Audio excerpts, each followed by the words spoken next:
All right, this update is brought to you by Staples Stores.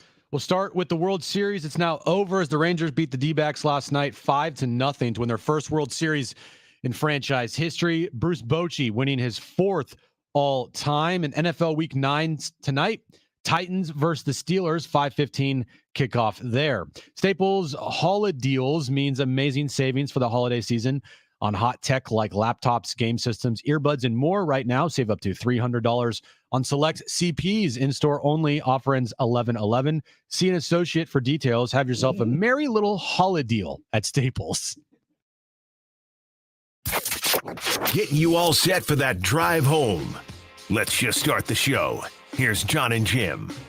San Diego and Southern California, what's going on? Hour one of Jon and Jim. We've got a very good show lined up for you today, which includes our fantasy football insider, Paul Charchian, in about 30 minutes. By the way, last minute addition to the show, Mark Ziegler. We're a couple of days out from San Diego State men's basketball. He will join us at 5 p.m. I have an announcement. I hope everyone is seated. I have an announcement. Wait, what? Are you seating? No. Or seated? I'm seating. I have an announcement. We have San Diego State football tickets to give away for homecoming, which is terrific, like we did yesterday. Tomorrow on Jon and Jim, we're giving away San Diego State basketball tickets for the opener on Monday. So you heard me right. We have pairs of tickets for the sold-out opener where the banners will be raised, where every fan in attendance will get a replica Final Four ring. We will give away multiple pairs of tickets tomorrow on Jon and Jim beginning at 3 p.m. Also, do you want to announce what we're having tomorrow as well? Special guest? I would love to. Oh, yes. The floor is yours. I'm like, who? I'm like, who is it? Who is it? Lamont Butler will join us in studio tomorrow. Lamont Butler, you may know the name. Who? If you were watching, if you were among the 15 million that watched the Final Four game against FAU or in Houston. My memory is a little He had the foggy. big rebound in the first half. Oh, really? Right, where they were able to assist. Yeah, that 2-for-1 late in the first half where they scored on both possessions. Oh, it was the most iconic shot in school history. Also one of the most iconic shots in Final Four history. Oh, he's got the only game winner in the history of the Final Four when he shot the ball his team was trailing.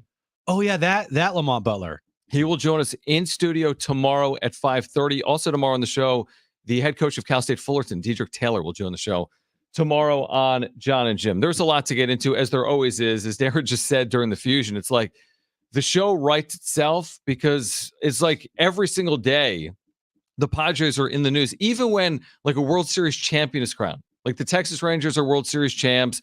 The offseason's officially underway now for all 30 teams. And then you get this article from Tom Krasovic in the UT that is honestly fascinating, with quotes from the former chairman of the Padres, Ron Fowler, related to Bruce Bochy from a couple of years ago. Now, we had these conversations a couple of years ago. Hey, the Padres should bring in Bruce Bochy. I mean, it was the easiest conversation in the history of the world to have. And Ron Fowler, as Darren was talking about, said that, first of all, this is the agent of Bruce Bochy. Ron Fowler wanted Bruce Bochy very, very badly. This is from Bochy's agent. Fowler said this to Krasovic. Tony knew that I could only make a recommendation to the Padres as I no longer had a management role, and I did strongly recommend to AJ and Peter in separate calls that they interview Boch. Don't believe they ever contacted him, and as they say, the rest is history. But isn't some of this, Jim, because we've talked about this at length over the last couple of years, isn't a lot of this like crying over spilled milk? Yeah. And also to some extent revisionist history, even if, and again, I think you got to reach out to Bruce Bochy because it's Bruce Bochy. But even if AJ Preller and Peter Seidler call Bruce Bochy 2 years ago and say, hey, we've got a vacancy, we want you. I mean, was Bochy in a position where he's going to go work for AJ Preller? Is that something that was realistic? Because we said 2 years ago, and I think Darren talked about this as well, that wasn't going to happen, was it? No. So what are we really discussing here? And what is Ron Fowler saying here? It's interesting that you hear Ron, who's not really with the organization anymore as far as like management roles, saying, yeah, well, they didn't even call. Yeah, like I said to call him. In the midst of one of the most turbulent times in franchise history. Would you agree? And a day after Bruce Bochy wins another World Series. So it is interesting. Ron is never shy to voice his opinions on anything.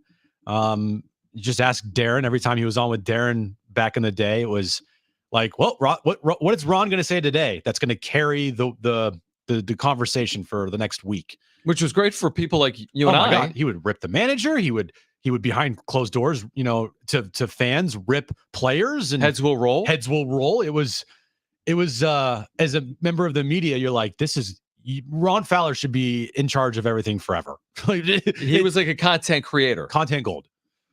So you see these today and you're like, interesting timing. I don't really know what the point of it is. You do go back and you're like, did they even make a call? I know there was potentially like a brief conversation, but there was never a formal interview process, I feel like. And this was after they fired Jace Tingler. Correct. And Boch, I think, was he already retired then, he was right? retired. Okay, so he was available. He was available. Now, in hindsight, which is the greatest thing ever, I'm fine with them going with Bob Melvin. 100%. Like if Bochy was available and instead they went with Jace Tingler, then it's like, okay, we got a problem here. But going with Bob at the time, no problem at all. I was excited about Bob. I know a lot of people were excited about Bob, and it ended up turning out to be, at least for last year, the right move. But it's all revisionist history at this point. It is crying over spilled milk. It's you want somebody to come out and make your organization look even worse. Guess what, Ron? Congratulations. You've been able to do that. You just did it. Yeah. To me, it's like you're digging deeper. Like, okay, there's already a wound. The Padres 2023, Ron doesn't need to convince us of this. It was a very bad year. Everyone understands that. But even going back to 2022 or the offseason between 21 and 22, that even the reason, Jim, you and I know this, the reason they didn't fully pursue Bruce Bochy is because it takes two to tango, because Bruce Bochy was not coming here. Mm-hmm. Because Bruce Bochy knew for him to return, and he took the 1 year off. Yeah. For him to return, it was going to have to be the right situation organizationally. Yeah. And while he could have come to San Diego, it would have not have been the ideal spot, obviously, for him. And you heard people talk about that even 2 years ago, that it is a stretch to imagine Bruce Bochy coming back to San Diego to work for AJ Preller. Maybe it's less of a stretch for him to come to San Diego and work for a different front office or general manager. Maybe that was realistic. But once AJ Preller was returning for 2022, that kind of ruled out of the idea that Bruce Bochy was returning to San Diego. So when I hear from Ron Fowler, hey, I told him to call and they didn't, the way I look at it is, even if they called, he wasn't going to be receptive to coming. Yeah. And everyone said that in the moment. Yeah, he wasn't going to come here and he wasn't going to manage here. Like you have said, it's a good thing that Bob never spoken to AJ before he got hired here. Because I bet you if he knew AJ, he probably doesn't come. Like he probably doesn't think to himself, you know what, that situation, I'm going to go there. So yeah, it's all revisionist history. And you look at what has happened here. Bochy's the GOAT. It's kind of hard to argue that. You look at the numbers, 4 World Series titles now, World Series in both leagues. It's very, you talk about baseball as being the beautiful game. It's the poetic, right? There's a lot of things that tie together. I think they call soccer the beautiful game. Oh, well, I think baseball is also beautiful as well. It's beautifully stupid at times. No, okay. Yeah, I like that. But Bochy winning his 4th with the Rangers on the anniversary of his 1st with the Giants against the Rangers, ironically. You just look at this all here, and Bochy is, I think, the best manager of the last 30 years. Yeah, no, you don't need to, and I agree with what you're saying. I guess the point is this: nobody needs to convince anyone that Bruce Bochy is the ideal candidate for any job. Mm-hmm. But the truth is, Bruce Bochy, I'm sure, would say this as well, that in order to be successful, you need top-down thinking, right? It starts in the general manager's chair or whatever, right? President of baseball operations. And you need to have everyone working. We've said this, like it's harder when people aren't pulling in the same direction. Melvin and Preller not pulling in the same direction. Clubhouse against the front office, not pulling in the same direction.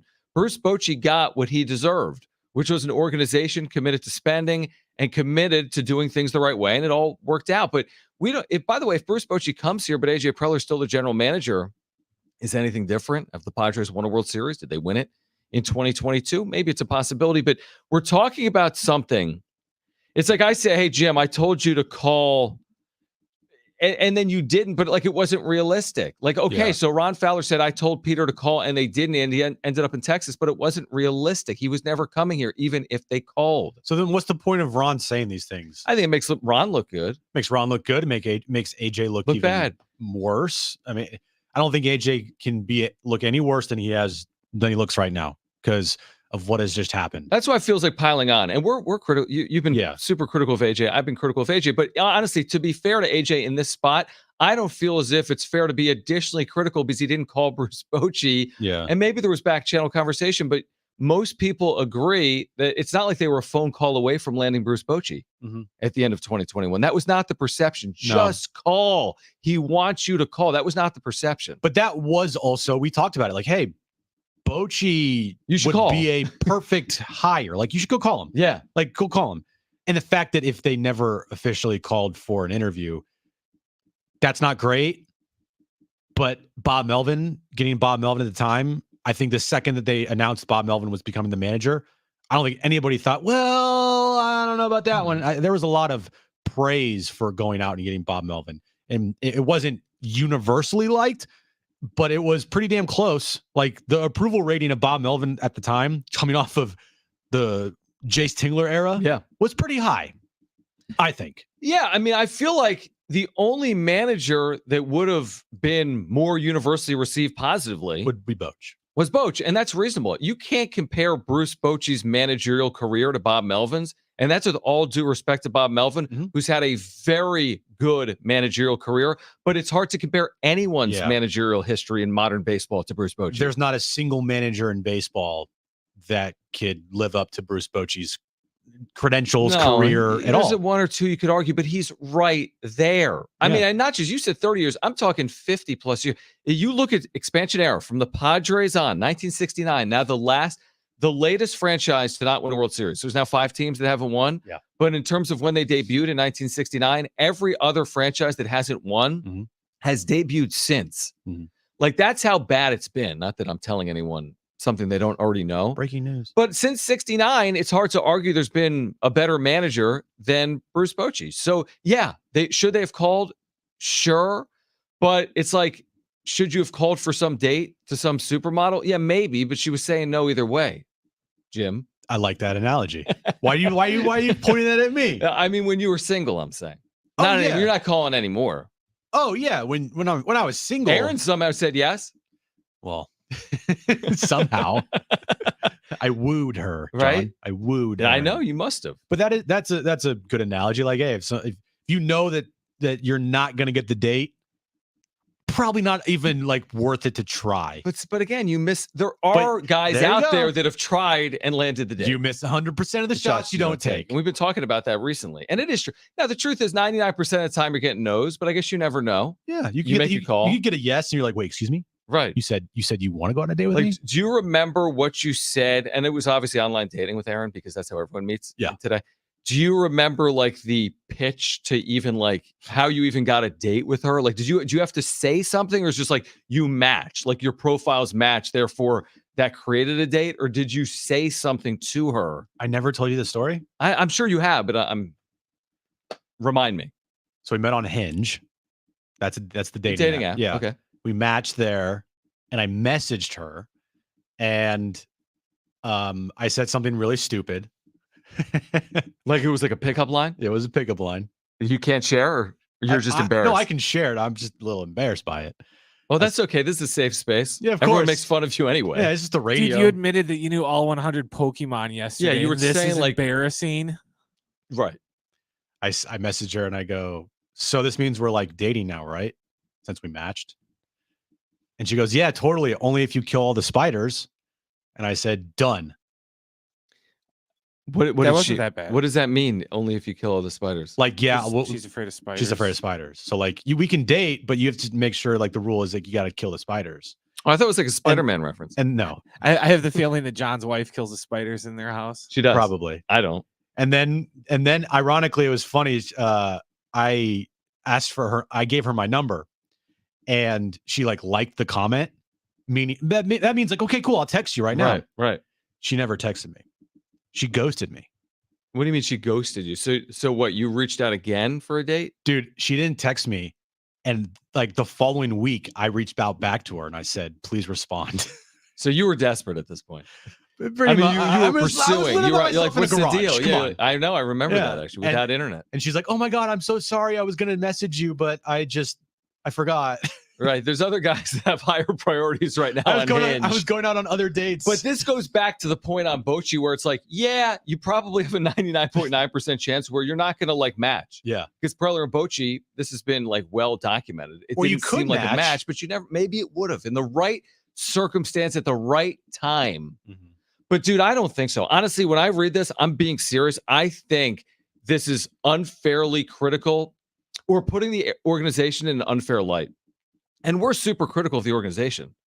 So I have no problem piling on if it's reasonable and fair. I don't think this is reasonable and fair. I really don't. Ron Fowler saying in hindsight, hey, I told them to call. They never did. And he wins a World Series with the Texas Rangers. To me, is like, come on, Jim. I mean, that's going too far. Yeah, he was. The likelihood of him coming here was very low, very low.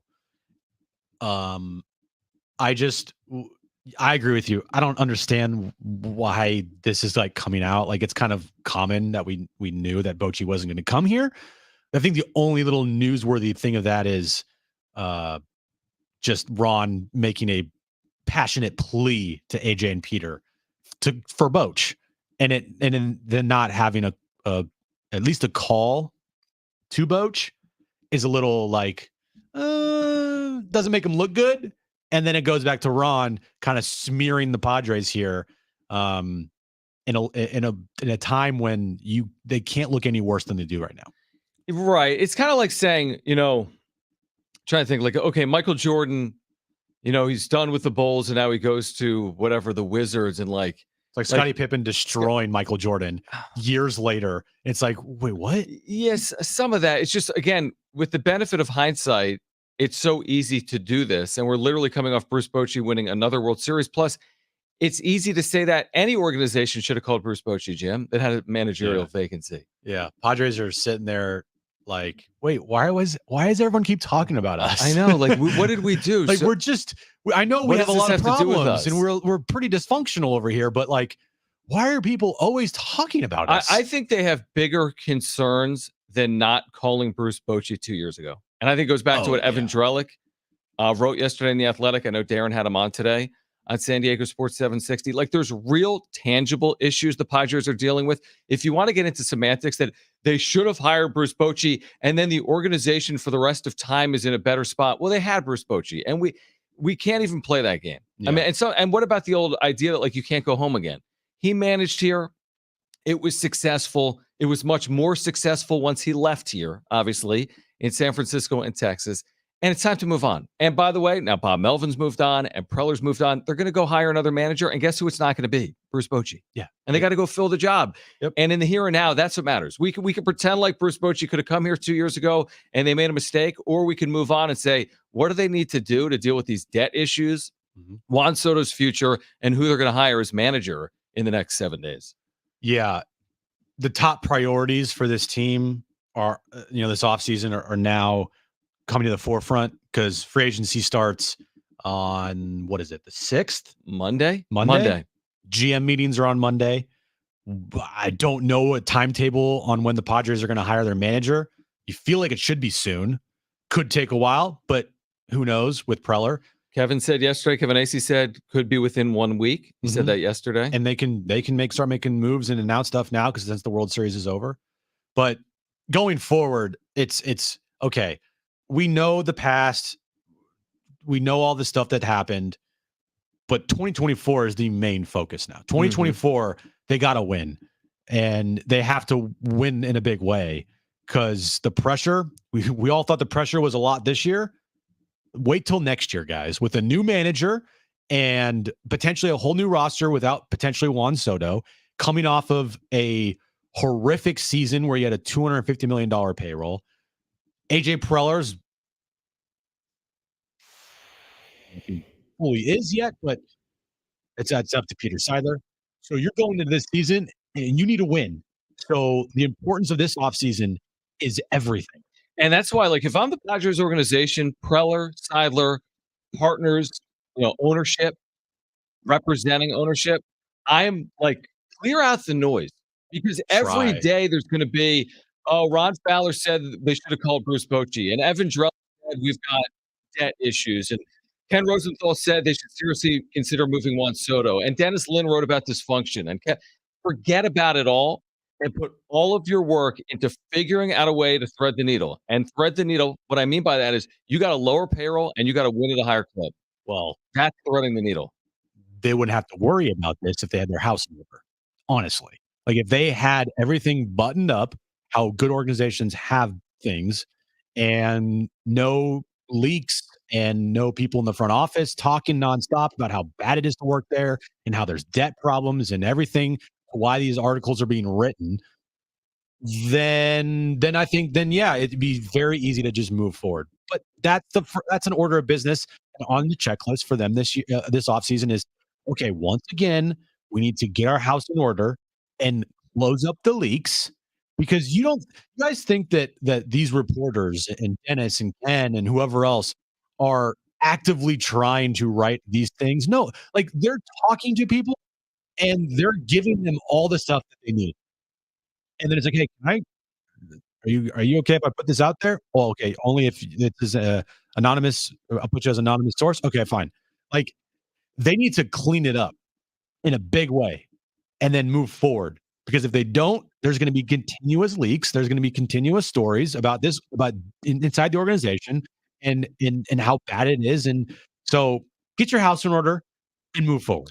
I agree with that. But if I'm AJ Preller today or if I'm Peter Seiler today, I spend 0 seconds of my time worrying about what Ron Fowler said about the interview process in 2021. I can't worry about it. I got to be thinking about 2024 at all moments. All right. Paul Charchian is our fantasy football insider. GuillotineLeagues.com is going to get us ready for Thursday Night Football plus this weekend's NFL action. Plus, this hour, we're giving away homecoming tickets for San Diego State, Utah State, Saturday at Snapdragon Stadium. Tickets are available at goaztecs.com. Paul Charchian, our fantasy insider, joins us next.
All right, let's get you ready for this weekend's NFL action, beginning with Thursday Night Football with our fantasy football insider, Paul Charchian.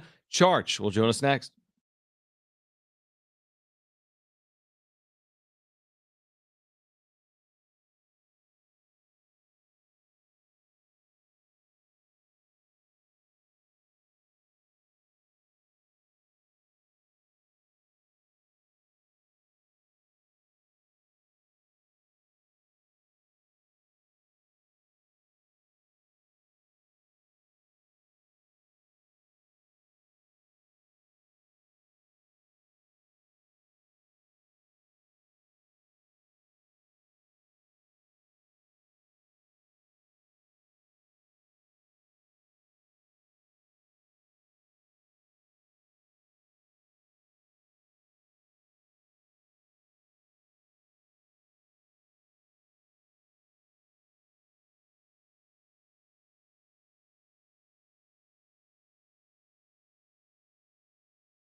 All right, this update is brought to you by Staples Stores. Rangers beat the D-backs last night 5-0 to win the World Series, their first World Series title in franchise history. Bruce Bochy winning his fourth World Series championship as a manager. And tonight, Thursday Night Football between the Titans and the Steelers. 5:15 kickoff there. Staples Holidays means amazing savings for the holiday season on hot tech like laptops, game systems, earbuds, and more. Right now, save up to $300 on select PCs in-store only. Offer ends 11/11. See an associate for details. Have yourself a merry little holiday deal at Staples. All right, we're giving away homecoming tickets for San Diego State football. Be listening for that. We'll do it in the next 15 minutes. We're giving away tickets to homecoming every single hour. We've got San Diego State basketball tickets tomorrow as well for the opener on Monday. Let's switch gears. Another weekend of NFL action kicks off tonight, and we'll break things down as we always do with Paul Charchian, our fantasy football insider, guillotineleagues.com. Paul back with us here on Jon and Jim in San Diego. Paul, always appreciate it. Before we get going, as you know, Jim and I both have a question for you, and it's about Travis Etienne. I know it's a bye start week. Him this week? I know it's a bye week, but is he still a good start this week, even though it's a bye week? Oh, man. A little throwback there. Well done. Little throwback. Yeah, a little throwback. Okay, so let's start with tonight. Thursday Night Football, Steelers, Titans. When you think about tonight in terms of what's on the line here, let's start with Chris Godwin. He has not scored all season long. Will he find a way to get into the end zone tonight? No. So when you say Chris Godwin, maybe you mean Deontay Johnson? Maybe I do, actually. Dude, this is a struggle. Not me this week. You know what? This is. We should start over. Let's go with what you want to go with here for Thursday night. Let's go with Deontay Johnson. How about that? Steelers offense has been dreadful. And by the way, how are the Steelers over 500? I mean, Jon, Jim, I mean, this, name other than TJ Watt, give me like an impact player who has propelled this team to an above 500 record. Not Kenny Pickett. No, certainly not. It's not Najee Harris. We know that. Who? No part of that secondary, I guess. Well, Minka Fitzpatrick, he's good. So Very maybe good. there's that, but yeah. Offense averaging 14 points per game over the last month, including a 6-point dud to Houston. So it's bad. The only starting grade I've got for any Steeler tonight is Deontay Johnson. 2 games back from IR, 20 targets, no touchdowns, as you alluded to. Wrong player, right idea. Yes. No touchdowns. He never scores touchdowns, but he's all about receptions and yards. And the Titans have allowed the 3rd most receptions and the 5th most yards. So, if you're cool with 7, 8, 9 receptions, 80 yards, Deontay Johnson, safe start tonight. All the other Steelers, I can't go to war with here.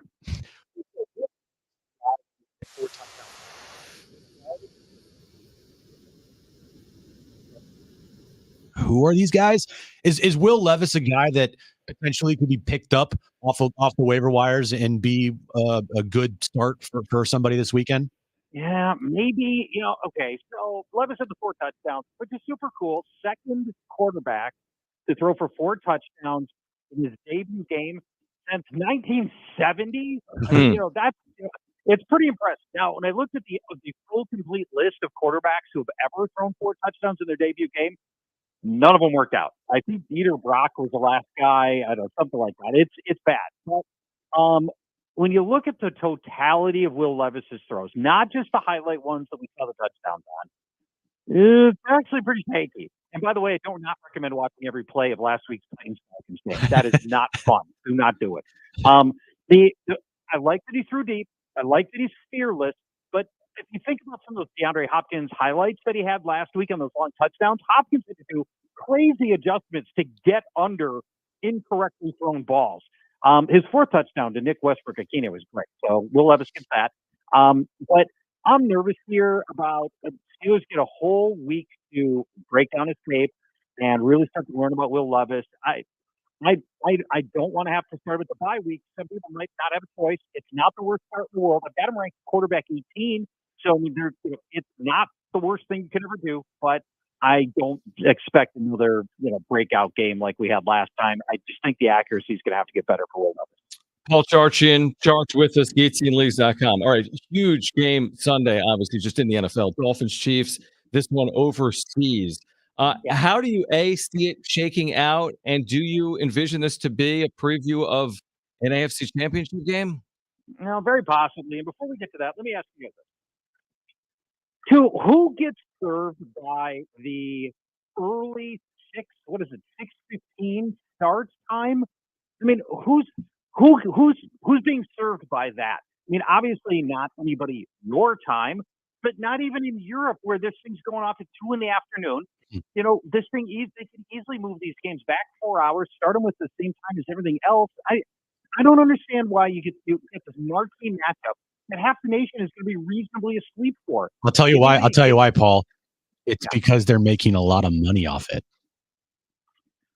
Okay, sure. It's the only game going, and the NFL loves to have one game at a time that everybody watches. Mm-hmm. But it's at 6 in the morning. I know. Right? So not even everybody's watching it, right? Most people are sleeping through all or parts of this game. True. I don't know. Yeah, it's weird. I don't know. I think it is weird. How do you see it shaking out? Now, the Chiefs' offense has been really, all season, hasn't really clicked. I want to believe they're going to be a lot better here. I suspect the bounce back is coming. The Dolphins have surrendered multiple touchdown passes 3 of their last 5 games. The only guys that didn't were Daniel Jones and Bryce Young. It's probably going to be bombed away. I do expect a course correction for Kansas City. And then, of course, Miami is positioned extremely well to take advantage of this. Kansas City run defense has been battling here, taking attack here on the ground. Tyreek Hill and Jalen Waddle obviously are elite. And even though the Kansas City corners have been playing at a very high level, especially Trent McDuffie, first rounder from last year, has been really, really good. But it's still Tyreek Hill and Jalen Waddle. So game on for those guys. I think this is going to, I hate to just give a very chalky take here, but I do think there's going to be plenty of scoring in this game. Do you think Jahmyr Gibbs is now going to be one of the most valuable running backs the rest of the season? I mean, the last 2 weeks have been incredible for the Lions with David Montgomery out there. We're finally starting to see what fantasy owners at the start of the year we're hoping to see out of Jahmyr Gibbs? Sell high right now on Jahmyr Gibbs because David Montgomery's coming back. He's going to have most of the touchdowns. Everything is close. And Montgomery's good. We saw him tearing up defenses before 2 weeks. And I think he comes back to that same ball. They're, coming out of the bye. Montgomery should be healthy. I think this is a perfect opportunity to sell high on a complementary back in a committee backfield. So yeah, you got to take your time. And this might be the best sell high moment you can get on Jahmyr. Interesting. Our fantasy insider Paul Charchian is with us. Big one of the NFC this weekend. Cowboys, Eagles. Who's going to have a better quarterback performance this weekend, Dak or Jalen Hurts? Well, I'm going to take Jalen Hurts like 9 games out of 10. Dak, sure, he had 4 touchdowns last week. 1 touchdown in 6 straight games. It's been a modest showing for Dak. Jump was fly for Tony Pollard as well. But, here's Jalen Hurts, 6 rushing touchdowns in 8 games. He's thrown for at least 277 yards in 6 straight games. And that Dallas secondary with no Trayvon Diggs. The Dallas is all about pass rush. Philadelphia's going to use pass blocking line. So I really like Jalen Hurts. Here's my number 2 ranked quarterback this week. Well, with the benching of Jimmy Garoppolo, I mean, he was just god awful on Monday night versus the Lions. Do you think Devontae Adams could benefit from that? Hell yeah. Even with Aiden O'Connell at the helm. Look what happened to the coaches who didn't get Devontae Adams the ball. Now we're looking for work, right? Yeah, fired. Your next guy up, you're like, I think I'm going to throw the ball to him like 80 times. So, yes, Squeaky, you were good enough. Squeaky wheels get the grease almost always. Adams is at that level, right? In part because the demands from lookers, everybody around us, you've got to get the ball to your best player. The Devontae Adams, best player of the team. What really hurt the Raiders a lot, it was Josh Jacobs healthy for this entire season. They're dead last in rushing production. That's another part that they've got to get better at.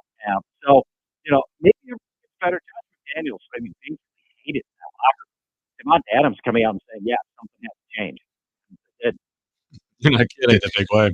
Charge, where can our listeners get your player rankings for week 9 this weekend?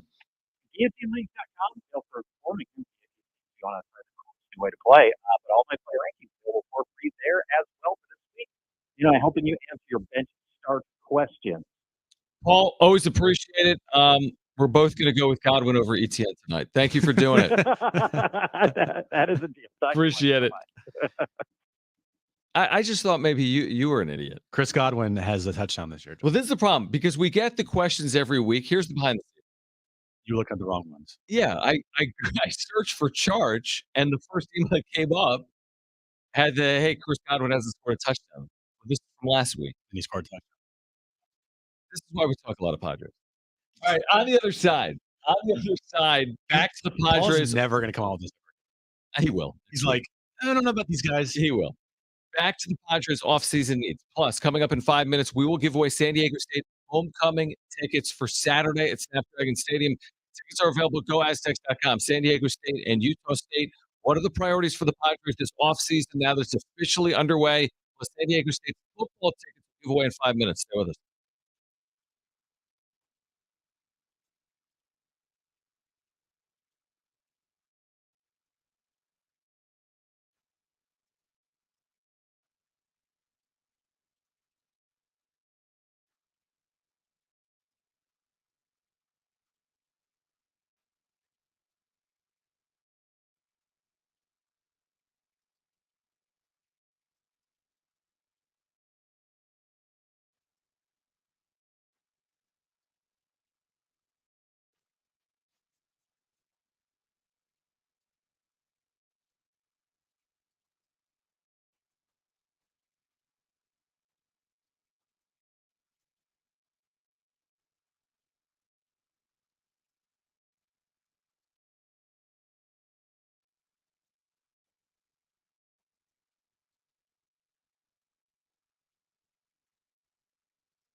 All right, we have Aztec football tickets we're giving away within the next 5 minutes, plus Padres offseason priorities, plus you have to hear what we're about to play for you related to the Padres next.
All right, caller 5, you're going to homecoming on Saturday.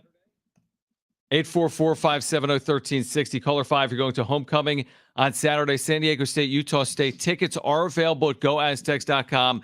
844-570-1360. Caller 5, you have 2 free tickets to Saturday, San Diego State, Utah State, 4 p.m. on San Diego Sports 760. Tickets are available at goaztecs.com. You kind of blew my mind with what you shared with me at the break related to. I blew my own mind. You blew your own mind. Josh Hader has a free agent hype video voiced by Trevor Hoffman. So, yeah. This was from Jeff Passan, tweeted out moments ago. Free agency has begun. Players can only re-sign with teams for the next 5 days. And with free agency comes free agent hype videos. This year's entrant sent out to teams today, closer Josh Hader, with a voiceover from fellow past Brewers and Padres closer Trevor Hoffman. I have not listened to this. You have not listened to this. But real quick, and then it starts, the first thing it says before you hear it is, it says, Ode to the Closer, narrated by Trevor Hoffman. Here it is. As a closer, we're given the most important opportunity for our team. Finish the game and secure the victory. The greatest closers in baseball are wired differently. Our heart rate stays level when the crowd noise decibels are booming. Our adrenaline pumps only when we need that extra edge. The game's greatest closers, you don't need to see the back of their jersey to know the name. Their presence is steady. Their presence is dominating. Their presence is defining. Our existence isn't defined by analytics or matchups. We strike fear in opposing lineups when we begin our jog out from the bullpen. Josh Hader defines the modern closer with his style, stuff, and toughness. He's been an all-star 5 times in 7 years. He's the all-time Major League leader in K per 9. He's the all-time Major League leader in opponent's batting average. He's quite literally the hardest pitcher to hit in baseball history. There's a reason he's won my award 3 times. On behalf of all closers who have come before us, Wait, is that it? No. pass the torch to the next generation of greatness. Whoa, that's the Dude. torch of the next generation of greatness. Dude, you pitch Unless that torch contains 4 outs. yeah, you pitch every like 10 days. He was like, he leads all of baseball in the last X many years with K per 9 No, all time. all time. But He's won you my know, award 3 times. You think any team, you think the Mets are like, you know what? We weren't in, but after I got sent that email with the Trevor Hoffman voiceover, I know we got the Diaz deal for 100. Let's go another 100 in for Hader. I know. We just signed Diaz for the largest contract in Right. closer history. He but does have the most strikeouts per 9. do you think? Right? Do you think? Any team is making any decision based on free agent hype videos? Can you imagine if they are? There's free agent hype videos? I didn't realize that. I didn't either. And they're being sent out to teams? How much If do you think Trevor AJ got paid to do Preller's that? making any decision based on a free agent hype video, then if any team is making a decision on a Oh, free agent hype man. video, What was that? that was really Cringe. kind of cheesy. Love Trevor. He's probably doing a solid for Josh. It just feels like it. But Remember- you don't need a hype video for Josh Hader. I'm not even giving him close to $100 million. It's just because I've seen him here in San Diego for the last year and a half. He doesn't go more than 3 outs. He doesn't go 3 straight days in a row ever. He never gives the extra out, and he pitches on his own time. Well, that would be your hype video for Josh. That'd be like, here's a reason not to sign him. Yeah, where's my not to sign Josh Hader? That hype would video? be like your critique. Now, remember when they acquired Hader, and I'm like, dude, this is like a future Hall of Fame closer, like a Trevor Hoffman, and people are like, no, Trevor Hoffman just said in the hype video, this is the best closer of all time. It's a stretch to me because availability is so critical with closers, and he never seems to go the extra Look at out. who is the closer for the Texas Rangers? What's his name? Oh, Leclerc or whatever. Leclerc. You know how many times he pitched on back-to-back days in the postseason this year for the Rangers? How many? A lot. He was out there like all the time. Now Bochy's a master with bullpens, but I don't. After last year's postseason, when Josh didn't make himself available for more than 4 outs for multiple games, and then the whole Game 5 thing happened. We don't know. Okay, he went 4 outs against the Dodgers in Game 4 to clinch the series. Mm-hmm. There's no reason to think. No. He went in Game 3 or Game 4. It was one. I thought he got the final 4 outs after the Cronenworth hit. I don't think he did. Can someone look that up? Wait, he went 4 outs in a game in that series. You and I agree. There was a 4-out save in the Dodgers series. He went 4 outs in one game in the series. I forget. So which my game point it is was. this: if he went 4 outs in the Dodgers series, of course he'd go 4 outs in the Philly series in the game. Of course he would. But he didn't. Well, that's because they didn't. Well, they didn't call on him with 5 outs remaining, right? The only question is, they never. They didn't call on him with 5 outs remaining. Yeah, But but again, you saw this postseason. Like, I know Craig Kimbrell's not like the greatest closer in baseball right Sure. now, but he was the Phillies closer, and he was pitching sometimes in like the 7th inning and in the beginning of the 8th inning because of the order of the lineup that called on to a closer to be in that situation. But some of that is organizational stuff. You didn't see Hader even go 3 outs ever as a Padre in an inning other than the 9th. He wasn't asked to get 3 outs in the 7th inning ever. That's organization. I think it's just hilarious. There's hype videos for baseball players now. I want the truth on Game 5 against the Phillies. Did he say before Game 5, here are the Hader? Did they have Hader rules going into Game 5? He couldn't get 5 outs. Could he not come onto the mound to face Harper in that spot, then I'll put it all on Harper. Or did Melvin make that decision, or was it a combination? Melvin and Niebla working with the bullpen, Hader, Suarez. We'll never, ever fully know It kind what of goes. happened there. It kind of goes back to our Bochy conversation. Mm-hmm. You're not really making a push for Boch because you know you're not getting him. Right. You're not really making a push for Hader Josh to go there when you know he's not going to do it. That's true. Yeah, I buy that. So I buy that. I think that's probably where we were at there. Well, I think was it Jim Bowden who said 3 years, 67? But after hearing that is easily worth $25 million. Has to be. That hype video, how much do you think that hype video is worth? Now it's 4 years, 92. It went from 367 to 4 years, Hold on, 92. guys. We have a hype video that just came into our office. We need to watch this right now. Give that man an extra $25 million. I can't wait until Blake Snell's comes out. It just shows him playing PlayStation on Switch. I need a Blake Snell hype video. I need like a Tommy Pham hype video. I need more hype videos now. So do you think all 30 GMs in their inbox, it says like hype video, Josh Hader attached. And then they just watch hype videos all off season. They're like, I like that video. Call up his agent. 4 years, $80 million. All right. On the other side, we're going to get to the wrap. Mark Ziegler from the UT will join us at 5 p.m. We have a lot of giveaways for you over the next 2 hours. Aztec homecoming tickets. We'll give them away in the 4 and 5 o'clock hours for Saturday. We have tickets to Snow Jam at the Del Mar Fairgrounds to give away. We have tickets as well to Vets Aid. This is at the North Island Credit Union Amphitheater coming up on November 12th. So a lot of giveaways over the next couple of hours. Mark Ziegler from the UT as we get ready for Aztecs basketball, plus the wrap on the other side, plus your reaction to the Josh Hader hype video. Hour 2, Jon and Jim next.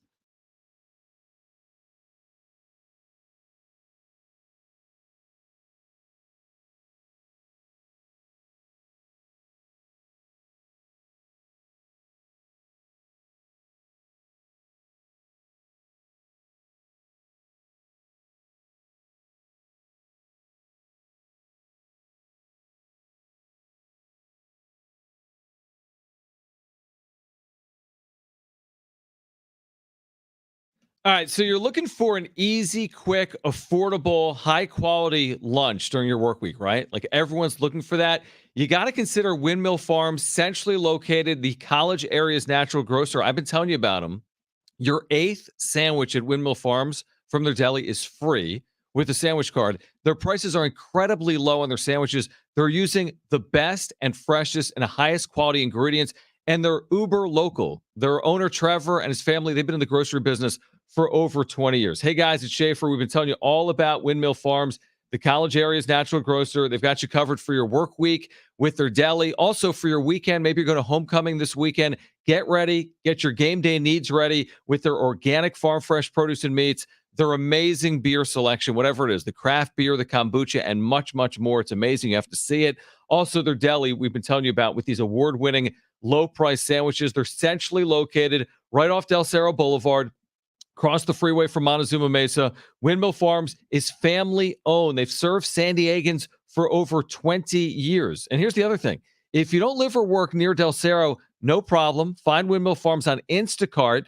Have your groceries delivered directly to your doorstep. Also, make sure to go to windmillfarmsmarket.com because you're going to see their weekly specials at windmillfarmsmarket.com. This is the place during your work week to get ready for your game day needs on the weekend as well. Remember to shop local and shop at Windmill Farms.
All right, this update's brought to you by Staples Stores. Rangers, they're World Series champions. They beat the D-backs last night 5-0, winning the World Series 4-1. It's their first World Series title in franchise history. It's the fourth for Bruce Bochy. He's now won World Series championships as manager in both leagues. He is the GOAT. And tonight, Thursday night football between the Titans and the Steelers, 5:15 kickoff there. Staples holiday deals mean amazing savings for the holiday season on hot tech like laptops, game systems, earbuds, and more. Right now, save up to $300 on select PCs. In-store offer ends 11/11. See an associate for details. Have yourself a merry little holiday deal at Staples.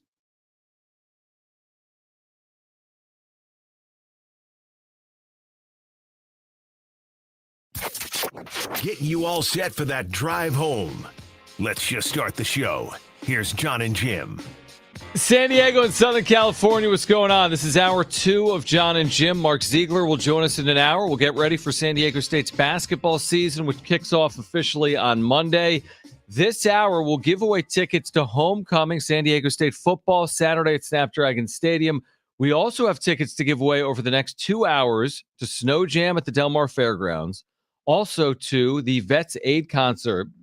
This is coming up at the North Island Credit Union Amphitheater on November 12th. Jim just put something out on Twitter, which I found really funny, which is, who would you like to see a hype video for in baseball? That's a MLB free agent. Right. So we just talked about Josh Hader's hype video. I'm so fascinated by these hype videos. I didn't know this was a thing. Whose hype video do you want to see? 70470, start it with team. And the fact that this tweet from Jeff Passan makes it that much more fascinating is that these hype videos are sent out to every team in baseball. 619 says, if I'm an owner and my GM comes to me and says, hey, I just learned something in the Josh Hader hype video, that GM is looking for a job the next day. But you know how agents work, man. I'm telling you, Scott Boras is like, hey, you got to sign Juan Soto because he's got the highest walk rate in baseball history. Like they do sell you on things like that, but it shouldn't be a selling process. Like that should be, the organization should determine what they need and should be like, you know what? You twisted my arm. You twisted my arm with that video. I'm kind of disappointed it didn't come with a Jeff Passan haiku like all of his other tweets. Oh, you're right. It was poetry. It was well produced. It was well done. Fine. I mean, if you watch the video, it's videos of Trevor back in the day with like the Dennis Padres. Eckersley. There's Dennis Eckersley. There's Mariano Rivera in there, and there's Josh Hader, and then there's the Josh Hader hype when they're doing like the B-roll. You guys remember that time Mariano Rivera refused to get 4 outs? Yeah. Yeah, definitely. I did actually. What about 858 that says, hate to defend Hader, but once he gets his big contract, he might be more willing to pitch more because he has money, whether he gets hurt or not. Well, that's a wait and see type of thing. And if he does, that'll make me even more mad. Like, you couldn't do that here. You had to wait until you got your fat contract before you could have go on 4 outs or potentially maybe 5 outs one time and literally offered yourself up to the manager to pitch literally whenever. Well, the story with Hader is he feels slighted from the Brewers the way they used him. I know the whole story. And he had the 3-inning outing in the postseason. Mm-hmm.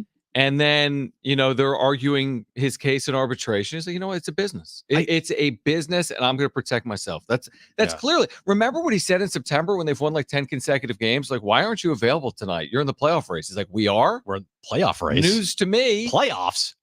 See, I understand it from that aspect. I totally get it. I even might do the same thing, to be honest with you. That's what I'm saying. I think a lot of people probably would, to be honest. But that's not the type of guy I would want on my baseball team. Maybe not. Yeah. He had a 1 ERA. Yeah. So he had a nice year. I want a guy that's like, hey, I will literally pitch whenever because I know I'm the best pitcher in this bullpen. I know I'm your most valuable weapon out of the bullpen. You need me tonight? I'll do it. It's just the problem with relievers and closers is if you overwork yourself, your career literally could be over. I mean, we've seen it so many times in baseball. Closers go out there and kind of put their careers on the line in the postseason to try to help their teams, and they're never the same ever again.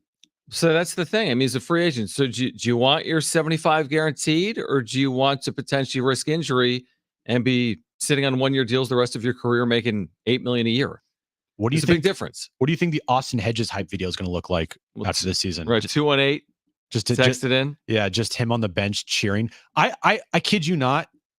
There must have been like somebody in the production booth that had an Austin Hedges cam, because I feel like every time the Rangers did something good, they always showed Austin Hedges. Well, that's because he was always on the bench cheering. He was like their cheerleader. He was always in the dugout. And I'm not gonna bash him for it. I think that every team needs that type of cheerleader, the guy that's gonna do some quirky, goofy crap that will lighten the mood of everybody. So he's got a ring. At the end of the day, he's got a ring. Good for him. I get it. He's a career 180 hitter, maybe. Yeah. But he's got a ring. And there's also a reason why he's been in the big leagues for this long, even though he can't hit. Because he can call games, and he's a good defender, and he's a catcher. Because you always want good catchers around defensively. 360 wants to see a Garrett Cooper hype video. That would be exciting. How about a G-Man Choi?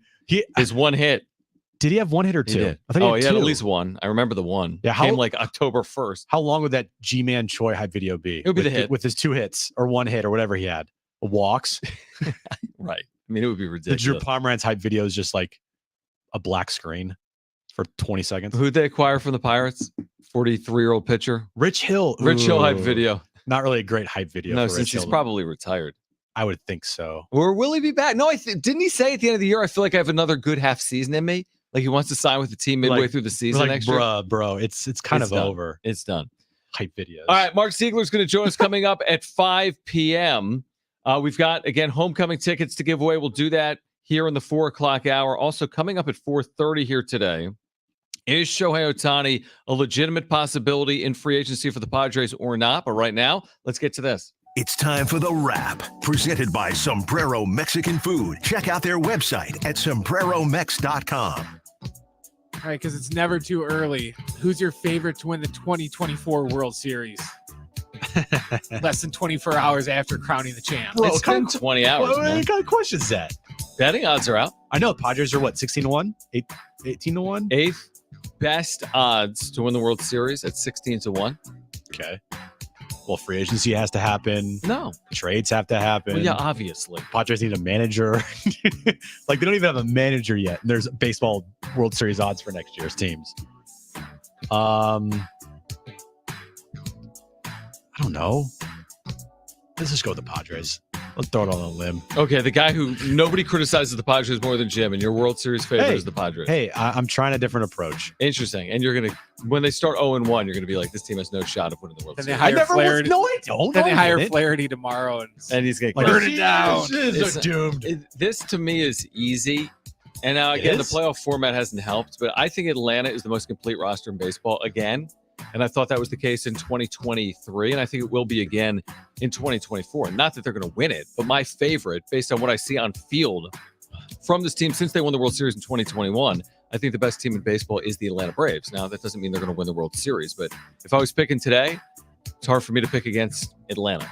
Next question. What's the Padres' biggest need heading into next season? Only one. Only one. Pitching. I know we disagree on this, but you're losing Blake Snell. Who knows about Seth Lugo? Michael Wacha. I don't know if he's going to pick up his $16 million option or if he's going to try to go out and get a multi-year deal. As much as we've just talked about Josh Hader, you're going to have holes in the back end of that bullpen.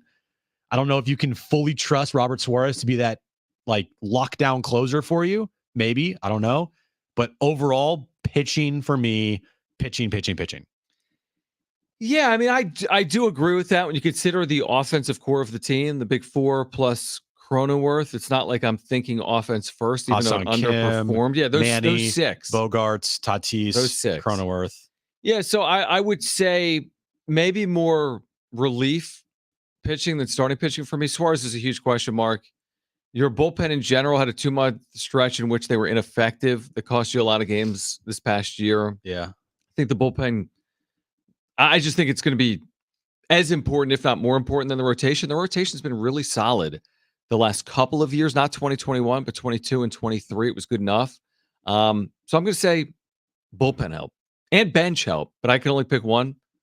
Bullpen. See, I lumped it all together. I said just pitching. Oh, they need a manager too. Oh, that's right. They'll need a manager. Do you think they'll have a manager? Probably. Next question. They should just go get one of those robots they had at the Charger game. And Right. Just put a uniform on and put them in the dugout. Yeah, analytics. Yeah. Sack bunt. The NBA in-season tournament begins tomorrow. You guys are going to be watching, right? Who's playing tomorrow? Oh, it's number games. Who? Thanks. Well, every team's in the tournament. So every Friday night game is a tournament game. So what happens during the week? There's more tournament games. So they play tournament games throughout the entire week, or they just play them on Fridays? Dude, I don't know. You're It's the first tournament. You're Mr. NBA in-season tournament guy. Group play starts tomorrow. Begins November 3rd, continues through Tuesday, November 28th. But not every game is group play. There's tournament nights. And I think Friday night is a tournament night. So here's something I just saw on my timeline since I follow like all the Warriors beat reporters. Oh, you do? The Warriors play the Thunder tomorrow in the opening of the in-season tournament group play. All right. Who is the Thunder's best player? You tell me. It's not Shea Chet Holmgren, Gilgeous is it? Alexander. Okay. Guess what? He's not playing tomorrow night. So Well, maybe is he hurt? That just shows you. Well, I don't know if he's hurt. Maybe he is hurt. But if he's not hurt, But what if he is hurt, then that's a reason why he's not playing. hold on. Let me check to see if he's fully injured. Because if he's not injured and it's just like, oh, I had a little tweak or whatever. Okay, left knee sprain. He's out. I mean, that might be a real injury. Maybe.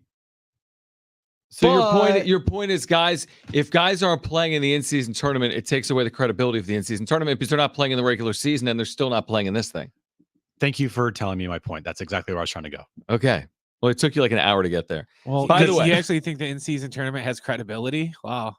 I'll be watching. You've got the Warriors tomorrow in OKC. Talk about a tough tournament opener. Ooh, toughie. Okay. For, You've got, for which team? I think it's very difficult for the Warriors on the road. You got Mavs Nuggets. You got Grizzlies Blazers. There's a lot of games tomorrow. I mean, I'll be watching. Knicks Bucks. I'll be watching because I like events. Am I watching this whole tournament? Of course, I'm not watching this whole tournament. I want to see what the courts look like. I want to see if the games feel like playoff games. They probably that won't. Nets Bulls game in group play is going to be a banger. I'll be watching. Hey, the Nuggets Mavericks. That's a little bit of a tricky game there. You got two of the best. The Mavericks are undefeated. I know. But Nuggets this is are their defending first tournament champs. game. You're starting off group play with that matchup. That's like a finals matchup to me, if you ask me. In I a agree. group play. Next question. Is tonight a bigger game for the Titans or the Steelers? I would say the Steelers, just because I have no basis on that. I just picked the Steelers. They're 4-3 at home, and Titans are 3-4 on the road. I just picked the Steelers. I don't know. And the Titans division feels like the Jaguars are they're 6-2, and it feels like they're going to win that division. Mm-hmm. Won 5 straight. But we'll see how Will Levis does tonight in his second game of his career, coming off a 4-touchdown passing day. Okay, great. So I'll you say didn't answer Steelers. it. I said Steelers. Okay, so Steelers at Oh, great, you didn't answer. 4-3. I said Steelers. So this is an amazing division. The AFC North has 4 teams over 500. Ravens, Steelers, Browns, and Bengals are all over 500. Titans are 3-4. I mean, are the Titans making the postseason? Yeah, they're 0-3 on the road. They're going to lose tonight. No, this is a like development year for them. They got to see how Will It's the Levis Steelers. is. Yeah, it's your point. It's the Steelers. Yeah. Steelers could legitimately make the postseason. I don't think the Titans can. It's Kinda an important game for the Steelers. Kind of surprised they didn't trade away Derrick Henry at the deadline, but hey, The NFL deadline is so weird. why? It's like a Tuesday. So I feel like nobody really gets into it. the Major League Baseball deadline's like on a Tuesday. Major League Baseball deadline is so much more consequential and discussed than the NFL trade deadline. It's not even close. I think the NFL trade deadline over the last couple of years has become pretty consequential. Okay, maybe, but it's not discussed like Major League Baseball. Look at the last 3 or 4 trade deadlines. You got with the Rams. the Rams Yep. trading for Odell Beckham Jr. and Von Miller. You had the Niners last year trading for Christian McCaffrey. This year they traded No, for they traded Chase for Young. Christian McCaffrey way before the trade deadline. They just traded for him. Right? Well, my point is like trades in the NFL. For whatever reason, do you disagree with this? People don't seem to get into NFL trades the way they get into NBA trades or Major League Baseball Because trades. in basketball, it's like plug and play. Like you trade for Steph Curry, your team's going to be better. Doesn't matter what the system is. In the NFL, you have to trade for a guy that would fit your system. There's some players out there that doesn't matter. Like Christian McCaffrey, I think fits any system. But like maybe Von Miller, pass rusher, right? Yeah. But you're not seeing people trade for legitimate quarterbacks. No, I agree. That doesn't happen in the NFL. All right, a couple of texts I want to get to. 858 says, are you guys going to get any bracketologists on to talk about the NBA in-season tournament? I like that idea. I don't like that idea. And then 714 says this. This show is going to pay more attention to the NBA in-season tournament than the MLS playoffs going on right now. Hashtag MLS is a big deal. I have not heard, and maybe I haven't been paying attention or listening. MLS postseason has a problem. First of all, the thing is on Apple TV. Would you have any idea that the MLS postseason is going on right now? Like, that's a tree fall in the forest type stuff. Have you seen any reference to the MLS postseason? Like, are you aware that that's going on right now in any capacity? No. The only thing I was aware of was Messi, which was a great win for the league. Huge win for the league. It's been widely successful. I'm guessing Miami's not in the postseason because I'm hearing nothing about Messi, and I'm hearing absolutely nothing about the MLS postseason. We will talk about the MLS postseason when San Diego's in the MLS postseason. Yeah. I don't think people want to hear us, and correct me if I'm wrong, 70470 started with team. I don't think people want to hear us break down the Portland-Seattle quarterfinal. Is that happening? No. But you get my point. I mean, you can't break down Major League Soccer playoffs in a non-MLS market. I mean, we get a team in 2 years. Am I wrong? I mean, are we going on the air during Wild Card weekend and breaking down Bills Steelers Wild Card game? No. So we're not going to go on the air and break down the Philadelphia Union against the New England Revolution, I wouldn't think. Well, also, we're not really soccer guys, so it's hard for us to break it down and make it sound like we know what we're talking about. But even if we were breaking it down, is there an audience of people that want that to be broken down? There is one thing that's happening this weekend in this town, soccer related, that is noteworthy. That's the San Diego Wave. Yeah. If they win this weekend, they're in the championship game at Snapdragon Stadium in a couple weeks. 6 days later. So that's a big story. That's huge. It is a big story, and the Wave have done incredible things. They've done incredible things. They're gonna have 30,000 people at Snapdragon Stadium this weekend. They're playing OL Reign, and if they beat them, yeah, right. 6 days later, they're in the championship game at Snap. It's crazy. Like, we always talk about who's gonna win the first major championship in San Diego. This conversation. Hey, this is a major championship if they win it. So, okay, so that's just end of sentence, non-negotiable for you. If the San Diego Wave, very realistic, within the next 9 days, they could be champions of the National Women's Soccer League. If the San Diego Wave in 9 days are NWSL champions, will there be a parade? Is that on par? You said it's a major. Is that on par with other major championships? I'm asking the question. I think there's levels. The big four: basketball, NBA, Major League Baseball, NHL, and NFL. That's like the top of the.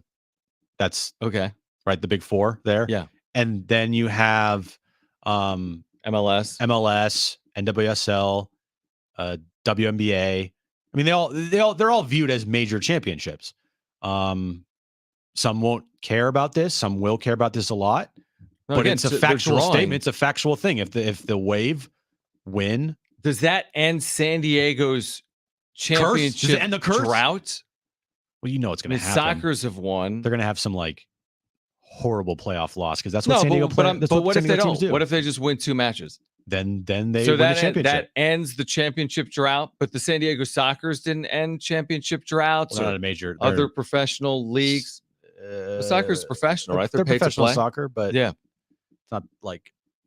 So I'm just saying, if the San Diego Seals won professional lacrosse, National Lacrosse League, would that be a major championship? I agree with you. I think there's tiers. I think there's levels to it. And what they've done is incredibly impressive. Yeah. It's the highest level of women's soccer in the world. If they win, they should absolutely have like a rally or a parade or something to celebrate it, because that is a huge accomplishment to win a championship here in San Diego for the Wave and NWSL at Snapdragon Stadium. It'd be awesome. I know that It's going to be packed there. It's going to be 30,000 all plus. season. The last 2 seasons, Yeah. they pack them in. Regular season. And for the championship game, if they make it, dude, it'll be sold out. I mean, they've Yeah. marketed themselves incredibly well. I could argue that an NWSL championship is more impressive than a Major League Soccer championship, because the NWSL is like the highest league for women in the world, and Major League Soccer isn't for men. Right. So I'm certainly not discounting it. That's why I'm asking the question. Would you consider an NWSL title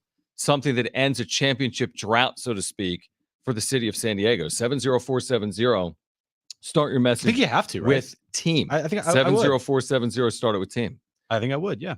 Okay, on the other side, Shohei Ohtani, legitimate or not for the Padres, we have 10 potential suitors for Ohtani. Are the Padres on the list or not? Plus, we'll give away homecoming tickets for Saturday at Snapdragon Stadium this hour. Stay with us on Jon and Jim.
All right, Shohei Ohtani and his future. We have a list of 10 teams that are in pursuit potentially of Ohtani.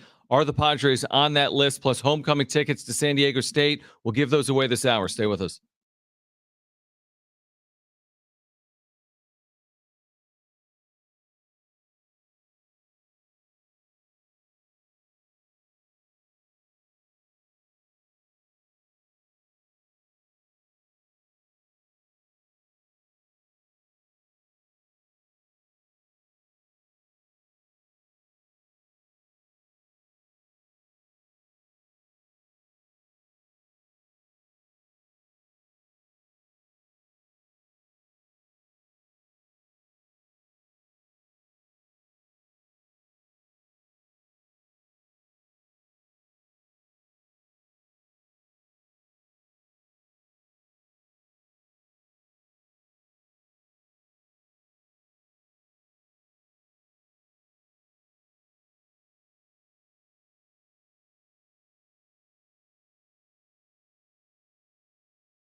This update is brought to you by Staples Stores. The Rangers are your World Series champions for the 2023 baseball season, their first World Series in franchise history. Bruce Bochy, his fourth all-time as a manager.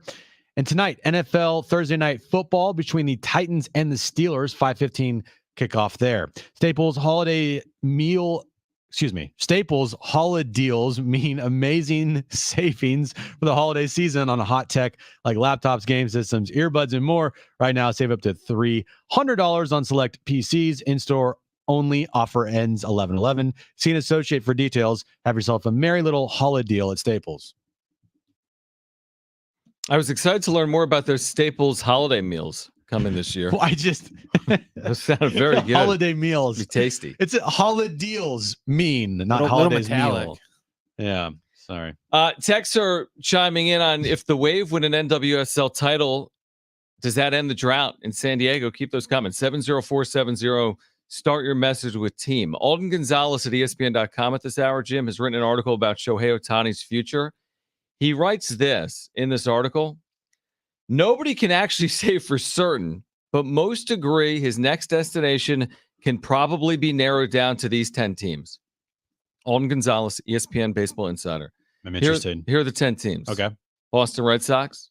Okay. Chicago Cubs. Okay. Angels. Okay. Dodgers. Okay. Mets. Mhm. Yankees. Okay. Giants. Yeah. Mariners. Uh-huh. Rangers. Uh-huh. And the Toronto Blue Jays. Okay, wait a second. You missed the Padres. Where are they at?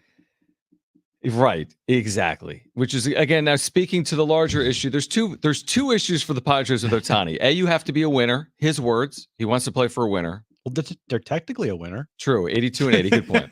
Technically. So there's two issues. They didn't win, and they haven't consistently won, even in his period of time in the majors. Mhm. So you have that, and then you've got the payroll issues that Evan Drellick detailed yesterday in the Athletic. So you got like this two-pronged problem for the Padres that doesn't put them on Alden Gonzalez's initial list of 10 teams in baseball that will be pursuing Shohei Ohtani. I want to say this time a year ago, the Padres are the number one team on that list. One or two, probably. Yeah. It was like the sweepstakes for Shohei Ohtani next offseason. who are the likeliest teams that he could go to? Number 1, the San Diego Padres. Yeah, I think you're right.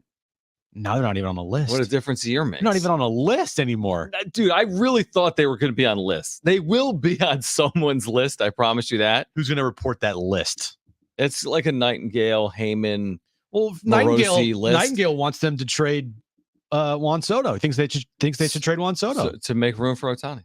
Oh, yeah, that's right. So Because it fills two problems. It fills your rotation problem in 2025. So they can't give Juan Soto a $500 million contract, but they can give Shohei Ohtani an $800 million contract. $750, yeah. It makes perfect sense. So again, the line is this. Now he prefaces it with nobody can actually say for certain. Yeah. There's a pretty big qualifier, but then says most agree his next destination It's like the qualifier can probably be narrowed down to these 10 teams. There's no mention of the Padres. Wow. With Preller, Mr. Wild Card, Seidler, spend above all else, top 3 payroll. And the top 3 payroll with AJ Preller as GM is not listed as one of the 10 teams as a realistic landing spot for Ohtani next year. And I thought that this offseason it'd be like, well, that's Preller's white whale. He loves Shohei Ohtani. I mean, I think that's not even true. on the list. I think he loves Shohei Ohtani. I think most of these teams probably do. Yeah. I figured, here's the thing. Is he going to Oakland, Kansas City? Sure. It's not Pittsburgh. But Pittsburgh I figured Pirates have just given Shohei Ohtani $750 million. Even if it's not legitimate, even if it doesn't make any sense, I still figured the Padres would pop up on the initial list because they are the Padres. And because of what we've seen from them the last 3 or 4 years. AJ Preller is going to just operate in silence here and just poke his head out and all of a sudden, what? Remember the theory last night on the wrap-up show? Someone's like, listen, are they going after Benji Gill?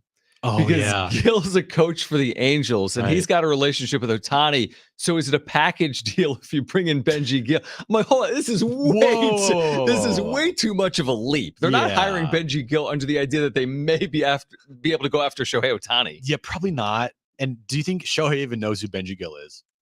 Dude, I hope so. I would like to think so. How many times do you think Benji Gill actually had a conversation with Shohei this past? But here's the other thing: if you're the Padres, like, hey Benji, you have a good relationship with Shohei, and he's like, yeah, like, okay. Ultimate what about recruiter, Benji Gill? What about the $800 million you're gonna have to pay him? Yeah. You have $800 million saved away, Benji, because we kind of need a little bit of that money. We're asking for debt loans. Well, they got the 50. They got 50 of it. What about the other 750? They need 700 more. What do you think he signs for per year? Per year. He'll be paid 50 per year? Between 45 and 50. Because you're not pitching next season. You don't know if Shohei's ever going to become that pitcher that he was the last couple of years again. Mm-hmm. So with that, I mean, you're paying for just a hitter, and he's just a DH. Now he's an amazing hitter, probably one of the best in the game. Mm-hmm. But what makes Shohei so special is the fact that he can hit a 450-foot home run and also throw 100 on the mound and strike like out 15 in a game. You think it's a long deal? So is he 30 yet? Is he 30? I was just looking up on his ESPN. I think he is, right? He's right around 30 years of age, 29 or 30. He's 29. He'll turn 30 on July 5th. So he's young, relatively young. You think this locks him up for his career, like a 8-year plus deal, or you think he hits free agency again? You think it's a shorter deal? 3 years. I would think Shohei would want to like find a home, like a permanent place and a permanent home, and not have to do free agency again and get his money now. Because who knows? I mean, baseball player, it's like, who knows, man? Right. Look at, I mean, you never fault the player for signing a 13-year deal. No, because that guaranteed. Yeah. I would love to sign a 13-year, $300 million contract. I don't care where I'm at. True. Throw me to Idaho. I don't care. Mm-hmm. So yeah, I don't think he's going to be signing like a 2-year, $200 million contract. You know what I mean? Neither do I. I agree. I don't see that happening. I agree. 6 years, years, $200 million, $100 million per season. That's not happening. I know it's not happening. 6 years in Anaheim. And again, the numbers obviously speak for themselves. MVP awards, unbelievable pitching. But the point of this whole thing is like all we've heard last offseason and half of this year was like Ohtani, like Preller's going to be in on Ohtani. Preller's going to be in on Ohtani. And now the first like list we're seeing like this is ESPN. Padres aren't even on the list. It's like a real list. This isn't like what's your, like your SI Now list. And or these like lists don't mean Bleacher everything. Report I get it. curated lists. They don't mean everything. But but honestly, let me ask you this. You think at the end of the day, when he signs with someone, Alden Gonzalez is going to be right or wrong? You think he listed 10 teams? That's 1/3 of Major League Baseball. They're all big spenders. He's probably going to be right. I would guess that Dodgers, he's probably right. Giants. I mean, yeah, big teams. Yankees, Red Sox. I mean, of course, he's got a good shot to be right. The teams with the most money. Yeah. Again, there's a couple outliers there, like a Padres. That's interesting. Blue Jays are like an outlier. And he's got them on that list. Are the Cubs on that list? The Cubs are on the list. Yeah. So he covered the big markets is the point. Yeah. Which is about right. You're not going to Miami. You're not going to Kansas City. You're not going to Pittsburgh. Imagine if that happened. You're probably not going to Philadelphia. That's why people were advocating at Philly's a big market. At the trade deadline, remember people were advocating for Ohtani to like Baltimore. It was like, yo, you can't land him. That's what I said. Except for now. Yeah. I was like, the Orioles need to go out and trade for Ohtani right now. Yeah. Because you are the best that you've been in how long? And you never sign him in free agency. You're never going to sign him in free agency. You have the prospects to get it done. You can win the World Series. You could win the World Series. You won 100 games this year. I agree. In hindsight, they should have absolutely traded for Shohei. Now, Angels didn't want it. They were winning games late July, remember? And who knows if Shohei would have still gotten hurt in Baltimore pitching, because he got hurt after the deadline, correct? Deadline because the Angels went for it. Yeah, and then they were terrible after the deadline. Yeah, like the first 10 games, and like then August, Shohei got shut down at the end of August, and then he got shut down in mid-September. Right, but looking back on it now, it's like teams like the Orioles, like maybe Tampa Bay, like maybe Arizona. Mm-hmm. Like, hey, we got a shot here. No, Arizona didn't win the World Series, but they made it to the World Series. Yeah. But hey, we have a shot. Let's unload the clip. We're never going to sign him in free agency. Never going to happen. Let's see what we can do in a half season. It's not going to cost us like the amount it cost to get Juan Soto a couple years ago. It'll cost you a couple top prospects probably, but it's not going to cost you every top prospect in the organization because he has just 2 months left. Yeah, nice deal. All right, hindsight's first two a callers. beautiful thing. It is. First two callers right now are going to be our contestants for Trainwreck Radio. This is trivia, and we're playing for San Diego State homecoming football tickets at Snapdragon Stadium this Saturday, 4 o'clock, Snapdragon Stadium. Great prize.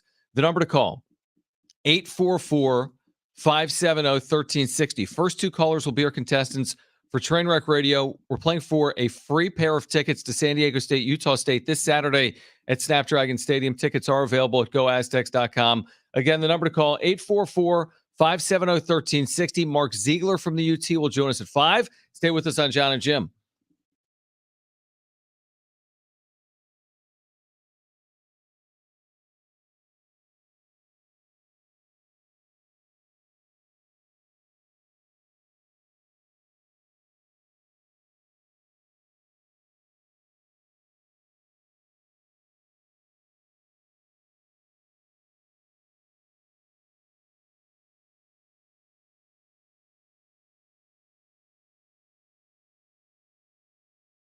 All right, we've been telling you now for a while, San Diego recently named the most expensive city to live in the United States. And with the year almost over, maybe you need cash for the holidays or you want to be credit card debt free for the new year. Call Loan Pronto today because their Express Equity line of credit can get you $25,000, $50,000, $100,000 in as few as 5 days. Listen, you've got a ton of equity in your home, and Loan Pronto can help you turn that equity into cash. You can access up to 95% of your home's value and use that money to pay off all your credit cards, pay off personal loans, or maybe start that home improvement project. You can get the money you need now and still keep your primary mortgage intact, so your 3% rate is protected. And with Loan Pronto's Express Equity Line Program, 90% of the time, there's no need for an appraisal. You can get your money super fast. Get the holiday cash you need or pay off those credit cards before the new year.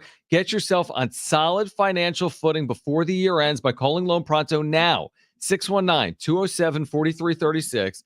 That is 619-207-4336. Or visit loanpronto.com. Call 619-207-4336. Equal housing lender, NMLS 1661781, subject to lender approval.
Off the text line 760. Why do Jim's ad reads always sound like he is reading it for the first time, and it's a surprise that he has to read it? Jim? Because most of the time it is the first time I'm reading it. Right. This is how. Are you not familiar with Jim? Jim is kind of a like go with the flow guy. It's not a lot of, hey, I'm going to say this, and then John, you say that. Like what you're hearing is real and raw, and reactionary. Behind the scenes, I get a list of updates and times when I have to read them. Sure. For like 3 o'clock, 3:30, 4 o'clock, 4:30, etc. And there's words in there. There's words. And for 5 o'clock here, it's coming up. It's different. It's been Staples for the last 3 updates. You're so lucky because it's now DraftKings for 5 o'clock. And you've been hating that Staples read because it looks weird. It says Holla sale or whatever. And so it makes me all it messes up my mind when I'm trying to read it fast. Right, because Staples doesn't have holiday meals this season. No, they don't. But yeah, so Holla again, deals. Behind the scenes, Jim clicks on it and starts reading it. Yeah, just give it to me. I'll read it. It's I won't pull like a Ron Burgundy, but at the same time, no. Is it going to be read perfectly? Maybe not. Never. And that's the beauty of it. I think the sponsors almost enjoy the authenticity of it. It sounds real. You expect perfection from me? Exactly. Wendy's loved it when you called it a Bacchinator. Yeah, Bacchinator. Bacchinator. Exactly. Wendy's. Hello. Exactly. I'm here. Yeah, exactly. I will gladly sponsor a Bacchinator. You absolutely will. All right. Next hour, we've got homecoming tickets. We have Vets Aid concert tickets. We have Snow Jam tickets to give away. Mark Ziegler will join us in 10 minutes. Right now, let's play for some San Diego State homecoming tickets.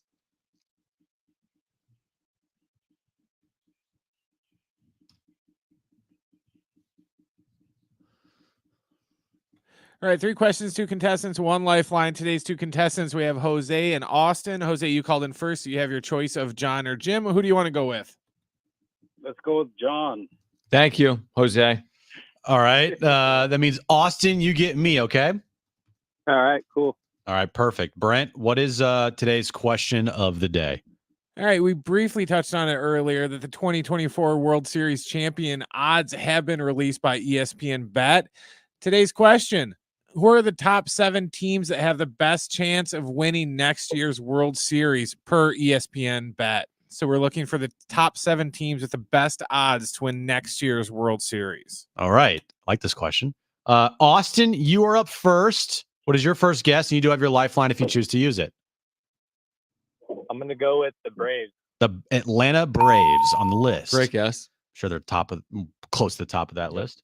Jose, you're up next. What's your first guess? You do have your lifeline if you want to use it. The Dodgers. The Doyers. That'll be on the list. Yep. On the list.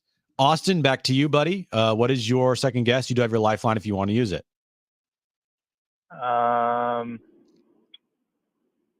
Let's go with the Phillies. The Phillies on the list. Jose, you're up next. What's your second guess? You do have your lifeline if you want to use it. The hated Astros. The hated Astros. Well done, I would have said guys. the hated Dodgers. Dodgers are more hated, but I get But it. they're already off the board. I know they are. Austin, your final guess. What do you got? You do have your lifeline still if you want to use it.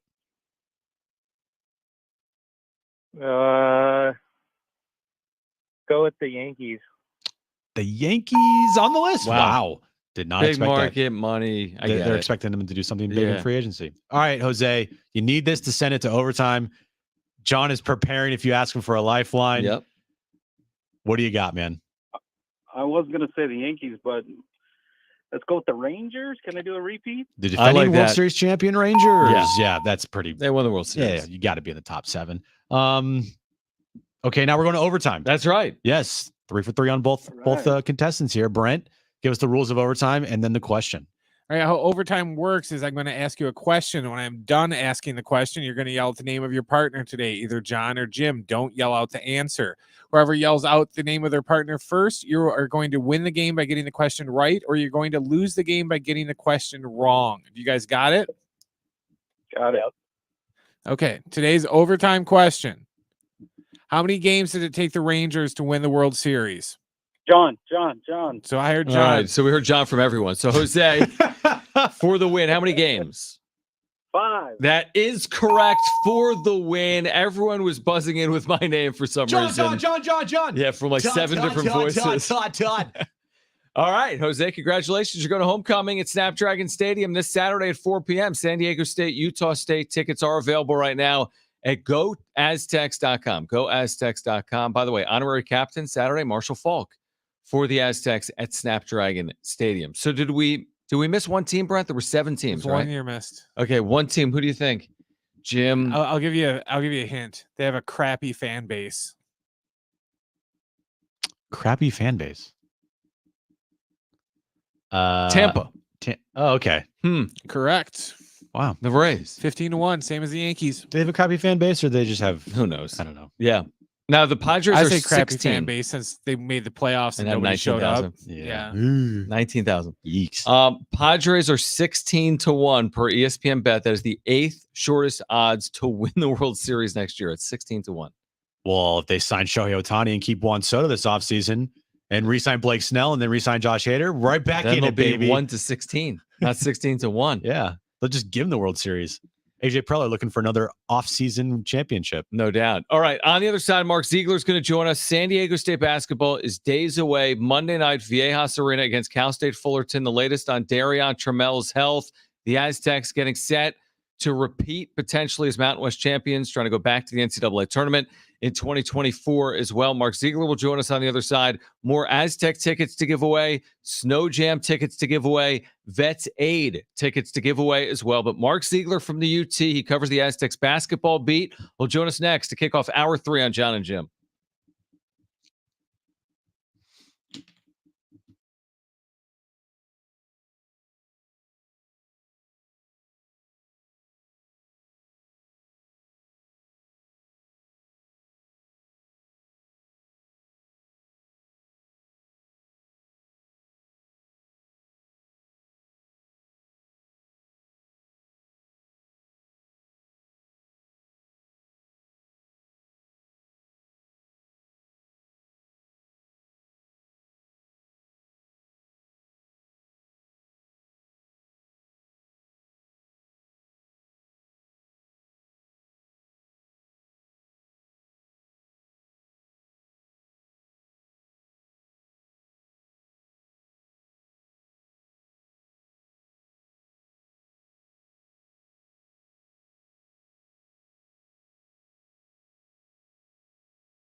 All right, this update is brought to you by DraftKings. The Rangers are the World Series champions for the 2023 season. First title in franchise history. Bruce Bochy winning his 4th title as a manager. And we're about 15 minutes away from kickoff for Thursday Night Football between the Titans and the Steelers. Check out what DraftKings has to offer this season with Code Sports, because life's more fun when you're in on the action. DraftKings, the crown is yours. Gambling problem? Call 1-800-GAMBLER. Age and eligibility restrictions do apply. Void where prohibited. See DraftKings.com for details today.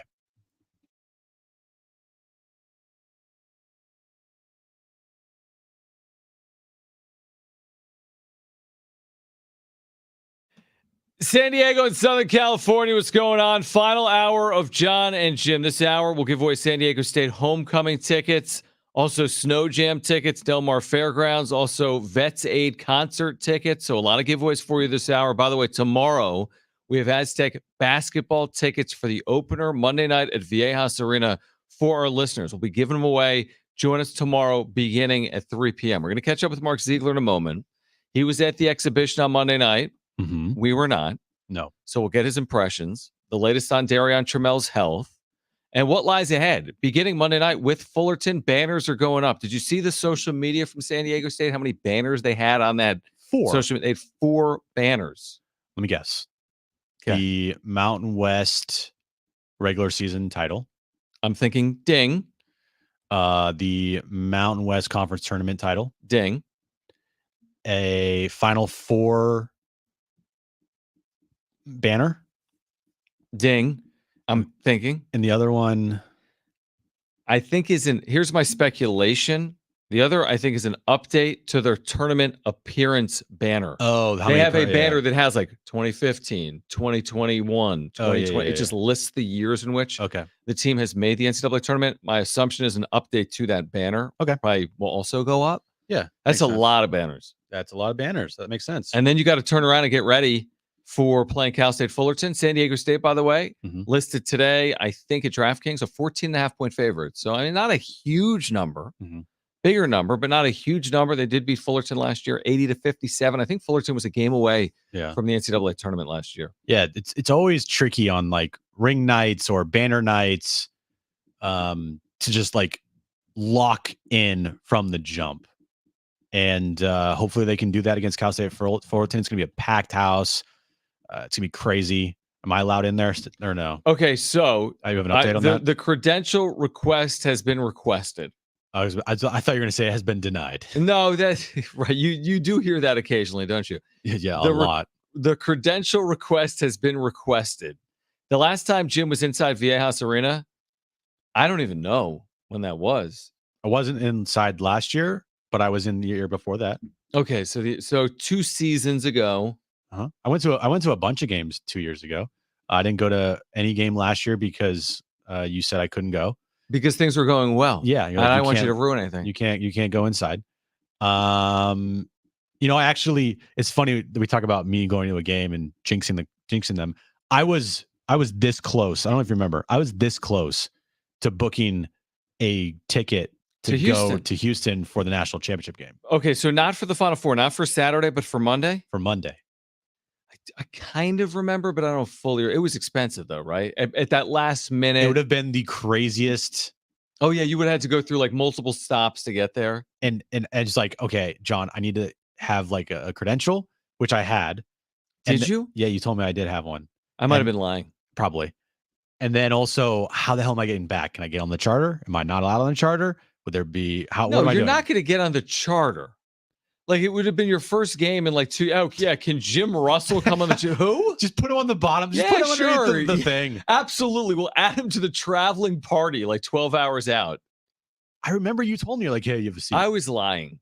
You were? I think you're an a-hole. No, I don't know. I didn't think you were actually coming, and I was right in the end. You should have come for the Final Four. I was almost going to go, but the thing was for the national championship game, I had to be here and broadcasting from Novo, and then also Saturday we were broadcasting out in I forget where we were at last year, but we were broadcasting somewhere, so I had to be here. I couldn't leave. All right, you have a problem next time. Yeah, next time. Did you get Brent the right number? Yeah. Well, Brent has the number. We're trying to connect with Mark Ziegler. We'll try to do that here in the next couple of minutes. Of course, he covers the Aztecs beat for the Union Tribune. Again, tomorrow on Jon and Jim, we'll give away Aztec basketball tickets for Monday. This is a banner raising night. There are 4 banners. This is also replica ring night. This is also the opener. I've been in some of the great Viejas environments. I mean, there have been some amazing games, obviously, over the years. But Gonzaga there in 2017 when they won. Some of the recent success they've had. I mean, they started 26-0 and raised banners against UNLV in 2020. This is going to rival any atmosphere in the history of the building. It just has to, right? Yeah, they're telling everybody to get there very early. Very early. We'll be there at 3. We'll be there at 3. The game's at 7:30. Well, actually, we'll be there at like before 2. 3. Yeah. But yeah, it's gonna be a night that will be very special. The crowd's gonna go crazy. Hopefully, they play good basketball. It's gonna be awesome to witness. It will. Can't wait. Monday night, of course, we'll be outside Snapdragon Stadium Saturday, 4:00 kick time. Pre-game coverage will begin at 2 p.m. Me, you, J.R. Tolver, who will be there, has already mentioned to me a few times what you said last time when he wasn't there, and he's mad about it. Why? Because you were like, oh, JR's never here, and he was listening, and he's like literally mad. I was joking. Yeah, he doesn't see it like that. I'm kidding. He does. Beat me up. He will see. We could legitimately he would hurt me. We'll catch up with J.R. Tolver Saturday at Snapdragon Stadium. Like, Jim, you're an idiot. Right. Exactly. We started the show with some interesting quotes from Ron Fowler in the UT today related to the Padres' pursuit or lack thereof of Bruce Bochy after he retired in 2021, right? Yeah. So Bochy retires in 2021. And then Ron Fowler says this today in the UT, okay? So Bochy's agent, this guy, Tony, Ron Fowler wanted Bruce Bochy very, very badly, per Tony. Okay, this is in the UT. Oh, Tony. Okay. Said Fowler, Tony knew that I could only make a recommendation to the Padres. I no longer had a management role. And I did strongly recommend to AJ and Peter. I mean, like he needed to do that. They knew who Bruce Bochy was. In separate calls that they interview Boch. Don't believe they ever contacted him. And then he says, this Fowler, and as they say, the rest is history. As if he was in charge, he would have just picked up the phone and Bochy would be managing the Padres to a World Series title the last 2 years. I'm sure that would have happened. That's how simple it would have been, right? Super simple. Like, again, I think they understood. We can be critical of AJ Preller. I think Preller understood who Bruce Bochy was and that he was available. And I think he also understood, as Bochy probably did, it wasn't a fit. And if it was a fit, they probably would have locked horns. There's a reason the Padres didn't call. And there's a reason why Bruce Bochy took a year off and ended up in Texas, not San Diego. The only thing that I look there and go, was that they, I guess they didn't make a call to Bruce. Like, you didn't even make a call. Not one. But then I also look at it and say, why are we talking about this? Right. Like, we knew he wasn't going to, probably not going to come to San Diego. Why is Ron is known to be a wild card for sure. So this is not really surprising from Ron at all. But Ron's just like, hey, yeah, by the way, after Bruce Bochy just wins his 4th championship. Like, oh, by the way, I wanted him to be the Padres manager. I wanted him to be the manager of the team. I asked AJ to call him, and never did. Like, what? Okay. It's interesting. Do you want to just, what are we doing? I'm trying to do 2 things at once. I know what's I'm happening. trying to arrange a conversation. Yeah. With Mark Ziegler. Theoretically, I'm trying to listen to you as well. It's all right. You don't have to listen to me. Here's the way I look at it. This revisionist history, this, hey, coulda, shoulda, woulda, it's all who cares. Yeah. What happened is they got Bob Melvin. It was a very good choice. Yeah. And unfortunately, after 2 years, it didn't work out. There's a number of people you can blame, including AJ Preller and others. Yeah. This wasn't hey, we hired Jace Tingler instead of Bruce Bochy. And now into 2024, guess what? It's not going to be Melvin. It's not going to be Bochy. So we can say, well, it could have been Bochy. It could have been Melvin. Well, who cares? Yeah. It's not going to be either of them. It's likely going to be Mike Schilt or Ryan Flaherty. Or Benji Gill. And but there's an update to the Benji Gill Ohtani talk we had last hour. Yeah. Because thank you, text line. We were like, there's no way that Gill has any. Does he know who? Right. We're like that's not going to play a role in Ohtani's like decision. being facetious. I'm joking. But if you Google Benji Gill and Shohei Ohtani, guess what comes up? They're just smiling and laughing, hugging at the World Baseball Classic. They're taking pictures together. Team They're Mexico, having so much Team fun. Japan. Oh, it's the best They're buddies. like best friends. I bet Ohtani's like, you know what? Forget about the money. I just want to be where Benji's going to be. Wherever Benji's at, I want to be where Benji's at. Yeah, I don't know about that. I'll sign a 1-year, $10 million contract to help you guys out because I know the Right. payroll is a little messed up right now. Right. But actually, no, screw it. Give me a 5-year, $20 million contract. $5 million a year. That'll be fine. Perfect. But I don't want to hear when they hire their next manager. We're all going to have opinions on it. If it's Schill, Flaherty, Gill, whomever. But I don't want to hear, oh my gosh, they hired Mike Schilt. They could have had Bruce Bochy. Yeah. That's now you're going in yeah. a different universe to say something like that. Yeah, this was 3 years ago. Correct me if I'm. It was at the end of the 2021 season. It was Feels like 3 years ago. 2 years ago, like today, heading into an off season. 2 years ago today, something like that. Okay. Just weird how Ron has now said this. Like it just we know Ron. He just says things, and you're like, whoa, you really want to say that publicly? Right. Really? You want to bash your manager? You want to say that this player sucks? Like, because whoa. it's almost like unfairly piling on. And again, we are as critical of the Padres as a lot. We're critical when we need to be critical. This to me is almost unfairly critical to be like, they could have just called Bruce Bochy. Like, come on, give me a break. It's not as simple as that. You call Bruce Bochy, and all of a sudden he's managing the Padres in 2022, and he's still here, and they won a World Series. But it is a fun question to ask. Do you think that in 2022, if they had Bruce Bochy, they would have done better? Mark's going to join us at 5:30. Mark Ziegler, by the way. Okay. What was your question? 2022, would they have gone farther than the Game 5 of the NLCS if they had Bruce Bochy? Man, that's so hard to say. I know. Isn't it? I mean, it's chicken egg stuff? Yeah, it is. We'll never know the answer. So hard to say. We'll never know. It's honestly kind of stupid to even ask. It's a fun theoretical, hypothetical. It's a very fun hypothetical, and to think about it, it seemed that Bruce Bochy in his first year back in the bigs, took the Rangers and won the World Series. So they lost 100 games, Jim, last year. I know. It's amazing. It's incredible. And then 11-0 on the road in the post. I mean, all of it's best ridiculous. record. Yeah. Like they're incredible. And what Chris Young has done there. Amazing. And the coaching staff that was assembled, Mike Maddox, their pitching coach, they had Will Venable there, Nick Hundley. Will Venable is, according to a lot of people, is like a star in the making. Absolutely. Future manager. You guys have high priced players that their payrolls are over $200 million. But they meshed that thing together. And they too. did. They had all these free agents coming together with a team that didn't win last year. And I don't want to hear if the Padres have injuries next year. I don't want to hear any excuse about injuries. Well, I always say Acuna in Atlanta is all I need to know about that. Bryce Harper, with the Nationals. Well, it's like he leaves Washington and then they win the World Series. I don't hear anything about injuries next year. That's why this year I was like, dude, I'm not using injuries as an excuse. They didn't even have that many. No, they didn't. Okay, in the second half, some guys broke down. It happens in baseball, but they were already out of it. Yeah, the Rangers lost DeGrom. They lost in Game 5 of the World Series. Best player in the postseason. They lost Adolis Garcia for the rest of the World Series. Yeah. Max Scherzer did like nothing for them. Back issue. Yep. So, and Corey Seager missed how many games this year? Like 40. This proves this point that, and we get, and I'm the first to do it. We get so fixated on stars. Yeah. And like, if someone told me tomorrow Shohei Ohtani is coming here, we'd all be over the moon. Rightfully so. But then you watch 162 games and you know nothing. Realize that one player just isn't as impactful as you think they are. Even a player that plays both ways, which is 1 in 100-year type player like Shohei Ohtani, is on consistent losing team year in and year out. Yeah. How is that possible? So the Padres have compiled stars, but other teams have put together rosters. The ultimate knock on AJ Preller: lack of a bench, lack of depth, lack of flexibility, payroll and otherwise, roster construction.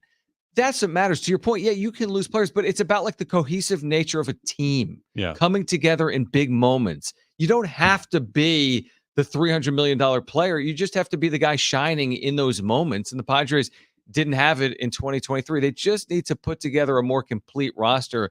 Stars be damned, so to speak, to some extent. Yep. Your role players need to play huge roles. Like it's not always going to be about the stars. Now, the stars have to come through. Like Corey Seager came through and Simeon came through. Did you hear speaking of Corey Seager, did you hear what Barry Bloom asked him last night? No, absolutely not. God, it was the cringiest thing ever. What was it? What did he say? I don't even want to play it. He asked Corey Seager about, he's like, so why did the Dodgers not re-sign you again? Yeah, who cares? And Corey's like, what? Yeah. He literally just brushed him off. It's like, stop. What are you talking about? Right. Like, why are we talking about the Dodgers? Yeah, I think probably Corey Seager made a good call. Yeah. Would be my guess. And I think Joe World Davis, Series MVP. I think Joe Davis did this on one of the games. And I'm thinking to myself, why are we doing this? Corey Seager had a big hit. And he's like, the former Dodger. Yeah, I heard that. I'm like, I heard that. What? Yeah, I know. He has been with the Rangers for 2 years how about now. Rangers superstar? Yeah. On the cusp of leading this franchise to its first World Series ever. That's the lead not used to play for the Dodgers. Dude, that was really weird to me. Yeah, that is weird. I was like, give me a break. The former Dodger. Yeah. No, he's the current superstar of now World Series MVP with the Rangers, Corey Seager. Yep. Yeah, you don't hear everyone going, oh, former national Bryce Harper. Great point. He's current Philly Bryce Harper. You know where Colin was wrong, where Colin was right here on San Diego Sports 760. When I think about free agent spending, I'm like, Padres kind of got it wrong. You could argue in some of their spending. Kind of. Now, 2022 was a good year, but not a great year, a very good year. They didn't spend $250 million. Right. Okay. So, all right, they maybe went down the rabbit hole of spending and it didn't work out. And then you look at the Rangers and they've spent, man, since moving into that stadium, they have spent as much basically as any team in baseball, maybe other than the Mets over the last couple of off seasons. And it worked. Jacob deGrom, $40 million. Corey Seager, $35 million a year. Per year. These are per years. Marcus Semien, 26 per year. Max Scherzer, they took on his salary. I don't know if he's signed through next season, but $22 million. Right. Nathan Eovaldi, they signed him to a $17 million contract. I think that worked out. John Gray, $13 million. So like 10 guys at, double-digit millions per year. Yeah, their projected payroll for the 2024 season is $218 million. So already. Okay. Their active payroll right now was 210. Okay, so they're in the 200s this year to win a World Series. I think that's right. They were in the top, what were they, 5 or 7 teams in baseball, probably? Yeah, their projected total payroll is 210 million. Okay, so they spent and won. Yeah. But Yankees, Mets, Padres spent. But they also lost. But what they also did that AJ Preller has never been able to do? Adolis Garcia, Jonah Heim. Yeah, Garcia's a flyer. Yeah. Okay, cash consideration type player. Who else here? Yeah, all those dudes shined. You're right. That's exactly right. All those role players shine. Nate Lowe. But that's what happens for the good teams. When Atlanta won the World Series, it was all those deadline acquisitions, right? Afterthought deadline acquisitions. Soler, right? That type of player that then shines. Who was their rookie that balled out? Yeah. Let me look it up real quick. By the way, according to Spot Track, in terms of spending, Rangers were 4th behind the Padres in 2023 spending. Okay, so and it worked out pretty darn well. So it worked, yeah. Carter, that's who I'm thinking of. Their left fielder. Yeah, he was amazing. But this is what happened. I mean, the World Series winner, everything comes together. Like, are we going to be saying in a year, Travis Jankowski? But like, cross your fingers. You can be saying in a year, like, hey, Jackson Merrill came up in July and was a huge producer. The Padres, and then he continued to hit in the postseason. It was lightning in a bottle stuff. Other guys like that. Yeah. Is Robbie Snelling going to play a role in the postseason for the Padres in 2024? You need that type of stuff to hit, plus a couple of trade deadline deals to hit. Yeah. That's what happens with these teams. You always need the unsung heroes. You always need your depth in the organization to help. You can't just go out and build a team, a bunch of superstars like we've seen with the Padres and expect to win if you don't have any depth. If you don't have any unsung heroes, if you don't have any players that can come up from the minors and contribute in a big way. I agree. And that's the thing what the Rangers did. They meshed it and they put it together. They signed players to huge contracts and they had players on flyer deals or in their organizations like Evan Carter that they brought up and they developed well and they produced in the postseason. We're going to give away Snow Jam tickets in about 3 minutes. Be listening for your chance to win Snow Jam tickets in about 3 minutes. I had something. 619 off the text line. Former Padre Tommy Pham. Yeah, I wasn't hearing that. When Tommy Pham goes 4 for 4 in game 2, it was like former Padre Tommy Pham delivers in a big way for the Diamondbacks here in Game 2. But Corey Seager, former Dodger, Corey Seager. Former wins the World Padre, Series. Austin Hedges. Right. Gets an at-bat in the World Series. A lot of former Padres getting rings this offseason. Former Red Sox, Nathan Eovaldi on the Right. mound. Like, give me a break. Everyone's got that their was stupid. angle. Yeah, I agree. I agree with you. So anyway, I mean, the beauty of, I guess, today, even though it feels like the Padres have work to do, and a lot of it is like, well, now you kind of look ahead. I have breaking news. Real breaking news? Yep. All right. Floor is yours. I'm not looking. Padres related? Padres related. Has to do with someone that's a potential free agent? It's not the manager. Player option stuff? Player option stuff. Okay, what do you got? It's going to be Michael Wacha has accepted his player option. Seth Lugo has declined his player option with the Padres, making him a free agent. Okay. What was he owed? Good question. I think that was the general assumption, right? Because he wasn't owed a big number, and he had declined a nice a $7.5 million player option with the Padres. That makes sense. He signed a 2-year, $15 million deal this past offseason. Yeah, Jeff Sanders reported today Seth Lugo likely to decline his player option. Yeah, it's official now. Okay.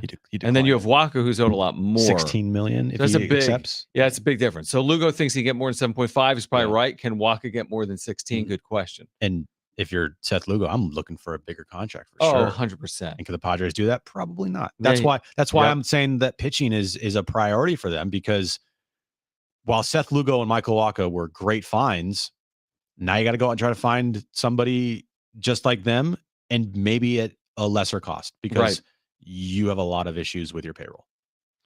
So the question, by the way, on Wacha is, will the Padres pick up? It's a Padre team option, 2 years, 32. Right. They have so many weird options because that's the only way they could have put this roster together with the money. And we're talking about payroll coming down. But are they giving Michael Wacha more money than he made last year? Are they going to increase salary for Wacha because they need starting pitching in 2024? Are they going to give him 2 years, 32? Now, the Padres could issue Lugo a qualifying offer. Ooh. Oh, wow. For draft compensation. Sexy. The qualifying offer number is $20 million. They doing that? I have no idea what goes into it. No, but I mean, I don't know if they offer him that just to then lose him, but then they get compensation. But if Lugo accepts it. Do you think another team would give him more than that? $20 million a year? Yeah. Hell no. No. So that's why it's this risky play. Yeah, that's what I was going to say. If you don't think any other team's going to do that, I wouldn't do it because they're going to get stuck with him. I would say Lugo gets between 15 and 20. I don't think he gets above 20. Yeah, I don't see how, if the Padres issue a $20 million qualifying offer. Like Nathan Eovaldi got $17 million a year this past season, coming off of injuries and whatnot, correct? I think that's right. You just said it. Yeah. Seth Lugo had a really solid season for the Padres. He proved that he can be a starter in this league and not just a reliever. And his stuff Seth Lugo is a unsung type of guy for the Padres this year. He pitched really, really well. Yeah, but not at 20 mil. Not at 20 million. Because then it's not unsung. And then you need him to replicate. And if he doesn't, you have no payroll flexibility. None. So you're taking your chances on Seth Lugo at 20 million. No, you got to go find the next Seth Lugo for $7 million. At $7 million. That's what you need to do.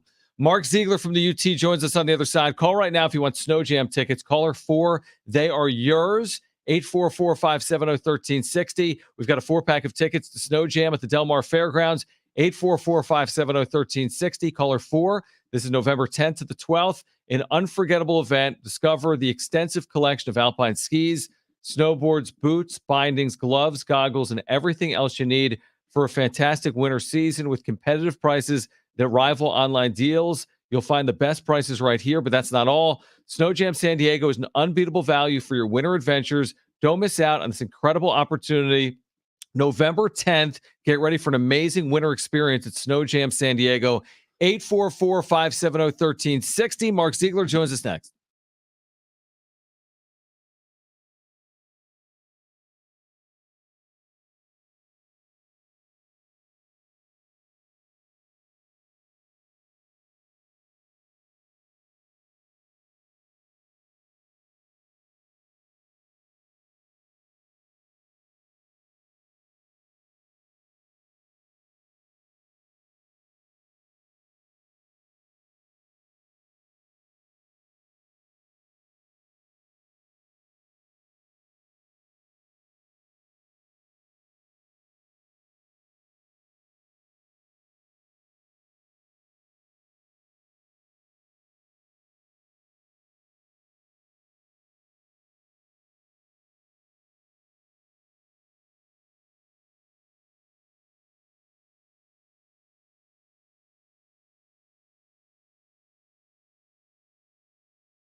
All right, we've got homecoming football tickets for San Diego State to give away coming up next. Plus, Mark Ziegler covers the Aztecs basketball beat. He'll join us next.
All right, this update's brought to you by DraftKings Fantasy Sports. World Series is now over. Rangers, they won their first World Series championship in franchise history last night over the D-backs. Bruce Bochy winning his fourth title as manager in his career. Thursday night football tonight, Steelers and Titans. Steelers have an early 7-0 lead over the Titans with 10:05 left in the first quarter there. Check out what DraftKings has to offer this season. With code SPORTS becomes life's more fun when you're in on the action. DraftKings, the crown is yours. Gambling problem, call 1-800-GAMBLER. Age and eligibility restrictions do apply. Void where prohibited. See DraftKings.com for details today.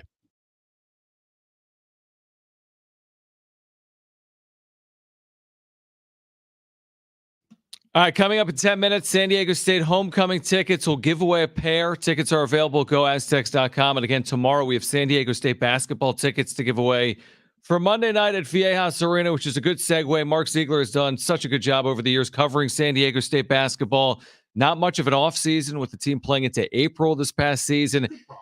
And you got to turn your problems. mic on. Yeah, exactly. And now basketball, remarkably, is back with the regular season opener Monday night at Viejas Arena. So, Mark, we always appreciate your time here on Jon and Jim. Let's start with this past Monday, the exhibition against San Marcos. I mean, it's a new team. You got a lot of important pieces back, but this is a completely new team. So what were your impressions of what you saw in an exhibition against San Marcos Monday? Yeah, and that's what exhibitions are for. You're supposed to find out who can do what and give the guys a chance to do it in front of people in the stands, and that can't be overstated. It's hard to take anything away from those games. I've seen them play really poorly and then have a great season. I've seen them play just really well and everyone thought it was going to be easy and come out in the opener and struggle. So I think we'll have to really wait until Monday night to get a lot of our answers. Is there an update on the health of Darion? I think it's just going to be day to day, probably through the beginning of the season. I know he's been improving. They didn't practice today. But it's been 3.5 weeks since he's been in a live practice, and the opener's on Monday. So, even if he does make it back, I'm not sure what kind of shape he's going to be in and what how effective he's going to be. Basketball is weird. Sometimes when you haven't, and I can speak from personal experience, sometimes when you haven't shot and done anything for a while, you come out there with no expectations and light it up. But sometimes, the fatigue gets to your legs and you can't shoot. So, I wouldn't expect big minutes from him and big things from him probably for a couple of weeks into the season. Mark Ziegler from the UT is with us. So what's that going to mean for Brian Dutcher in terms of his starting lineup and in terms of what he plans to do at point guard? Well, it puts a lot of the burden on Lamont Butler. They're both kind of point guards. It's funny when you ask each of them who's the point guard, they kind of point to the other guy. I think Darren Trammell is probably a little bit better coming off ball screens. And I would have expected to see him on the ball a little bit more this season. Without him, obviously, that puts the burden on Lamont Butler. He's going to play heavier minutes. He's got to stay out of foul trouble. And he's a high energy guy who plays really hard defense, and he's going to have to be able to carry that energy through, 30, 35 minutes of a game. The backup point right now is going to be Miles Bird, who's, he played 4 games last year, shut it down pretty early. Really basically a freshman. I mean, this is basically his true freshman year. He almost had to wipe out last year. And he's very exciting, very capable, but he also has had a lot of turnovers, both in practice and in the scrimmage and the exhibition. So that's going to be a concern with him at the point, but he's certainly capable and an exciting player. And as the season goes on, I think he's just going to improve. What is the biggest question mark with this team? Is it that you just said, or is there something else? I'm preparing the story for the Sunday on it, and I was thinking a lot about what are sort of the questions going into the season. And, one of them is just from a mental standpoint, there is no manual, particularly in this program and many programs, most programs, almost all programs, of how do you react after going to the Final Four or national championship game. Right. Everything changes, externally. And I think what they try to do is keep everything the same inside the gym. But it's hard to ignore this stuff. I mean, they're going to raise a banner that says Final Four on Monday night before the game. I mean, it's going to be emotional. It's going to be exciting. Thoughts are going to go back to last April. And that's great. But, make our season tonight in one game to take these guys out. And so I think that's going to be one of the issues. I think one of the other issues is that, last year you had 9 guys. You knew who the 9 were. It was going to be a 9-man rotation. You knew who the starters were going to be. You knew who was coming off the bench. Everyone knew their role. They were all veterans. They played in big games. They knew what to do, and they were healthy. This year, you're not as healthy, and you've got a very, very young bench with sophomores who barely played last year, or freshmen who haven't played at all, or transfers who haven't played at this level at all. And it's going to take time to get those guys integrated. The problem is you don't have a schedule that's conducive to integrating and blooding guys early. I mean, you're going to be in a lot of tight games. Almost every game is going to be close, I think. You might be behind in some games. You're going to go and experiment with a freshman or sophomore in those situations. I don't know. And it's a question that Brian Dutcher's going to have to probably answer on the fly, but that's going to be a big issue and a thing to watch early in the season. Mark Ziegler covers the Aztecs men's basketball program with the Union Tribune. He's with us right now on Jon and Jim. So, Mark, as we know, typically college basketball is predicated by guard play, but then you get to like the highest levels, like the NCAA tournament, and you're seeing guys like Nathan Mensah and Ryan Kalkbrenner and all the Alabama centers and the UConn centers. Well, San Diego State last year was not running their offense through their center or even through their forwards. But this year, Jaden Ledee, who had a huge second half last year and then NCAA tournament, I mean, is the assumption that the offense is running through Jaden? And how do you expect that to look? Well, I think he's going to be the leading scorer. I think he's going to be the leading rebounder. I think he's going to be a player of the year candidate in the Mountain West. He's kind of on the trajectory that I've seen in both practice and scrimmages and, in exhibitions, all that. But I will say this. I think they're a much more talented offensive team than last year. And they're going to rely on their offense to win games more than they did last year. Last year, they just locked people up and didn't have an offense to get by. When they got into late clock situations or a situation where they needed a basket, they went to Matt Bradley, incredibly talented at creating his own shot, didn't need a ball screen, didn't need a rub-off screen. He could just get the ball in isolation and go at somebody. But that really slows down the rhythm of an offense, and that's the price you pay. This year, I think they're going to have much more flow. I even saw a little bit of the position against San Marcos. The ball was moving side to side, moving a lot, and that means all 5 guys are options. I think Jaden Ledee is going to be option number 1, and Lamont Butler might be option 1A. But beyond that, Reese Waters is an option. Jake Powell off the bench can create his own shot. Michael Harris has shown the ability to hit threes and also get to the basket and get fouls and get to the line. I mean, Darren Trammell, you saw what he could do in the tournament last year, the SEC of the South region. So I just think there's going to be a lot more options in that regard, and it won't just be dominated by one guy, although I think Jane Ledee will get a lot of points just because he'll rebound shots and put him back up and get fouls. Cal State Fullerton on Monday night. What kind of challenge does that team, pose to the Aztecs?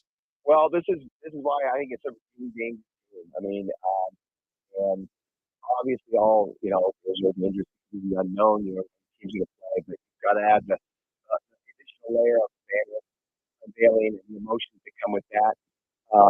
You have a team in Conference State Fullerton. Usually, this is a team you're going to give a team a class or some high game of team that's never been here before, doesn't know what to expect, gets intimidated by the crowd. This is a team that was here last year and played them tight last year. Is not going to be intimidated, and I think even motivated when they see the unveiling. And they're a very good team. A little bit more size than they've had in the past. I'm hearing that they beat USF in a closed door scrimmage again. Take some of those scores. Then USF went and handled USC. So I think they're pretty good, and I'm looking at this as, I think almost every game of their Division I opponents in the preseason is going to be a tight game and a game that could go down the last 5 minutes. I think this is going to be another one. I don't think fans are going to expect that, and it'd be a pleasant surprise, I think, for fans and coaches if they can handle them away early. But I don't think so. I think it's going to be a really, really tight, tough game, and I don't want to say they're going to lose, but I think it's certainly a plus. Mark, you've been, at Viejas Arena for years and years covering San Diego State. You've seen some incredible atmospheres. And again, this opponent isn't the biggest opponent San Diego State has ever played, but you consider the circumstance back home basically for the first time since the NCAA tournament. Sure, there was an exhibition game, but what do you expect this atmosphere to be like? Is this going to be like an unrivaled atmosphere Monday night at Viejas? I don't know. There's never been anything like this. I Right. think it will be. I think there's going to be a lot of excitement. I think that roar when they unveil the banner is going to be a really proud moment for the team, but also for the fans. Fans in San Diego have put up with a lot of bad teams. The Aztecs have been one of the few exceptions.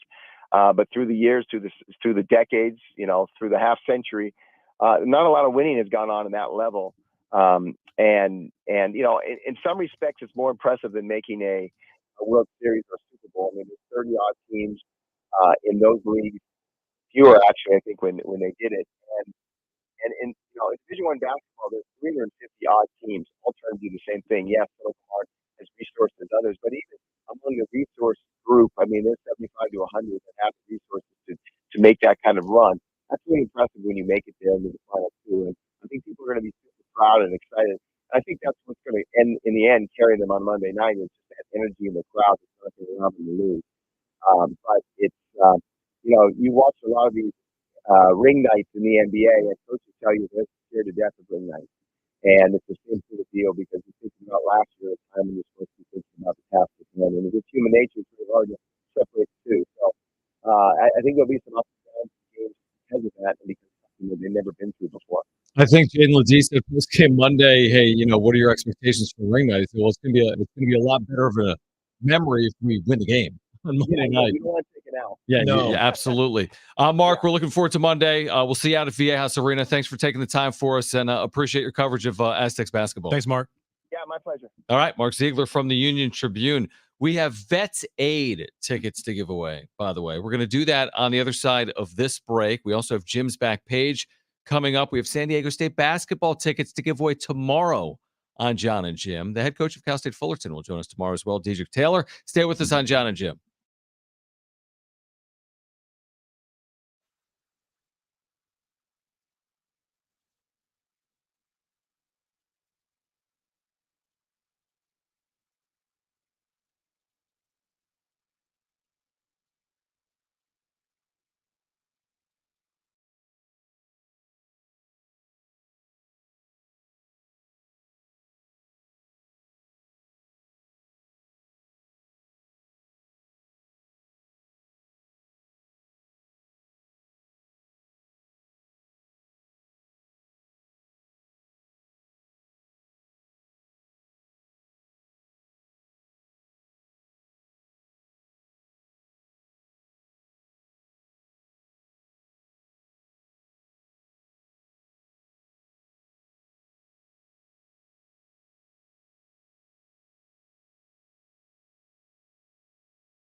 All right, we have Vets Aid concert tickets to give away. We have Jim's back page. Stay with us.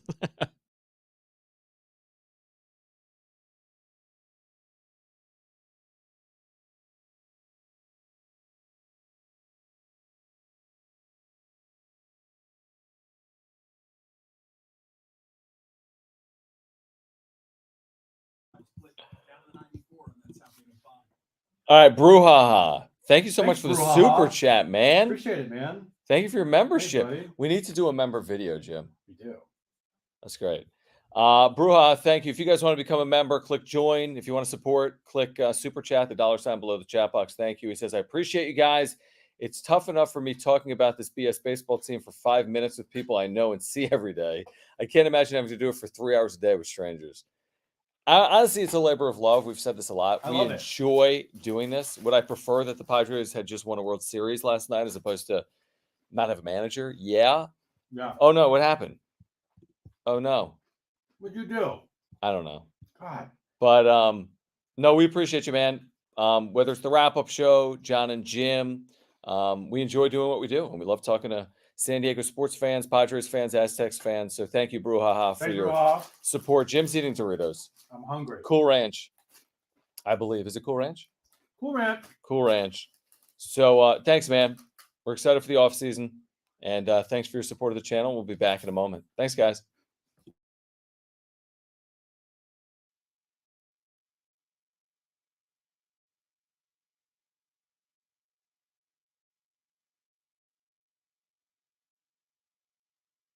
I messed up the background or whatever, and Jim is freaking out at me. My bad.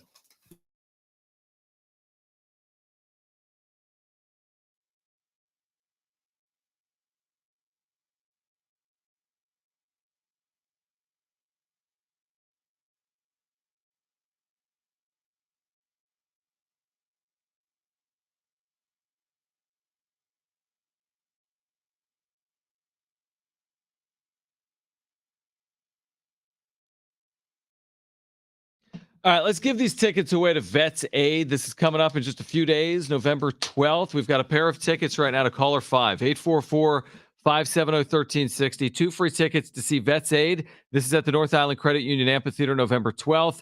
Make sure you're there. Joe Walsh presents an all-star lineup with Jeff Lynn's ELO, The War on Drugs, The Flaming Lips, and special guest Steven Stills. More info and tickets at Ticketmaster.com. Caller 5, those are your tickets, 844-570-1360. And a reminder, tomorrow we have Aztec basketball tickets for Monday night that we'll be giving away. Multiple pairs. Be listening. Be with us tomorrow at 3 p.m. Also, Lamont Butler will join the show tomorrow. In studio. Yes. Yes. The expectation is for Lamont Butler to join us in studio tomorrow. Diedrich Taylor's the head coach at Cal State Fullerton. They're the opponent Monday. He will join us tomorrow as well. Do you want to get to it? Let's get to it. Let's get to it.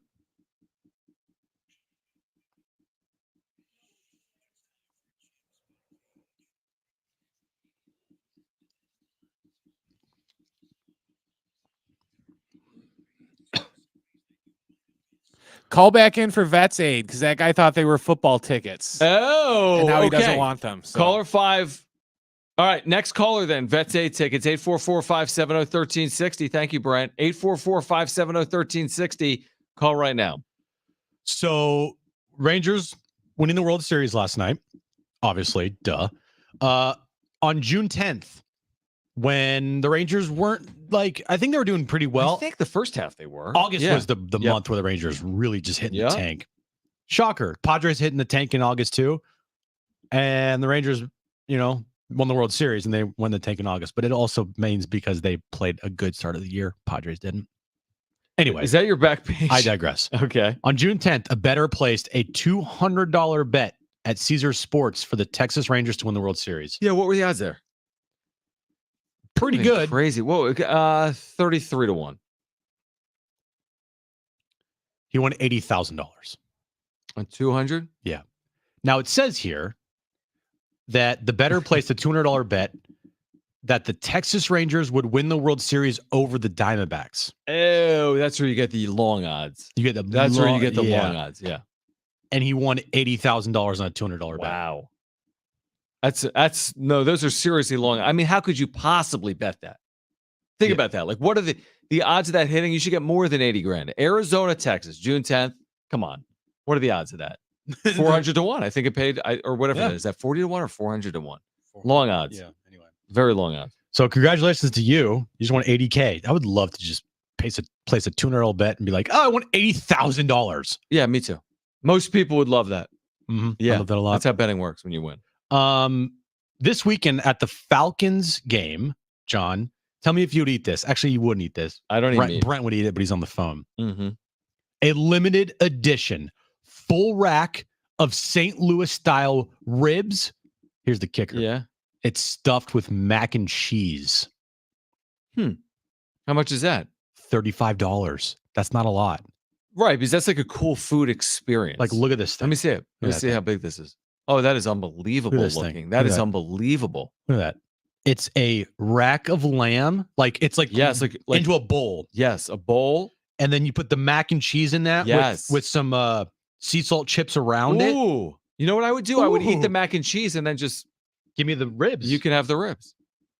But I love seeing cool, like, special food items for games. I agree. I know that at the World Series in Texas, they did a special.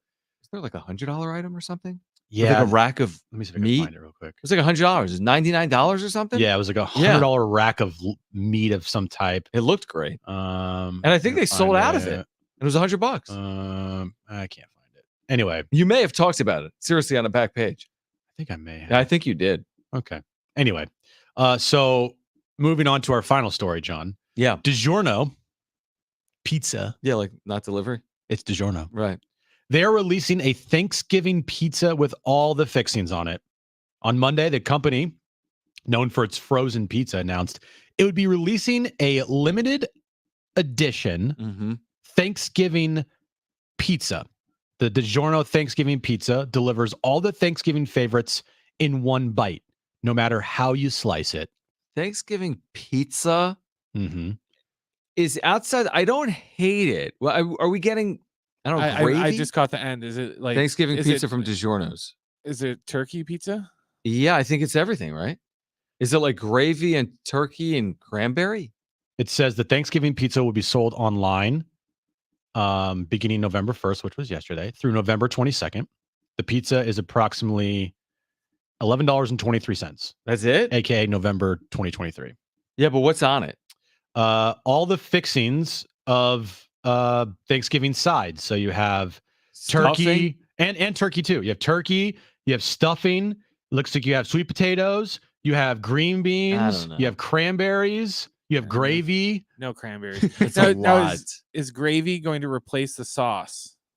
It comes like I think with a gravy packet. Okay. Well, I didn't know if they, like when you get like a chicken pizza, sometimes they'll replace the red sauce with like Alfredo sauce. So I didn't know if they're just $11, $11.23 for November. Yeah, I'm down. 2023. I'm down. There you go. There's iHeart's Thanksgiving meal. Thanksgiving pizza. If you missed anything today, you know where to go. Find us on social at Jon and Jim, JONANDJIM. We're back tomorrow at 3. Lamont Butler's going to join us. We have Aztec basketball tickets to give away tomorrow as well. For Brent and Jim, I'm John. Keep it here at San Diego Sports 760. Peace out. Bye. Okay.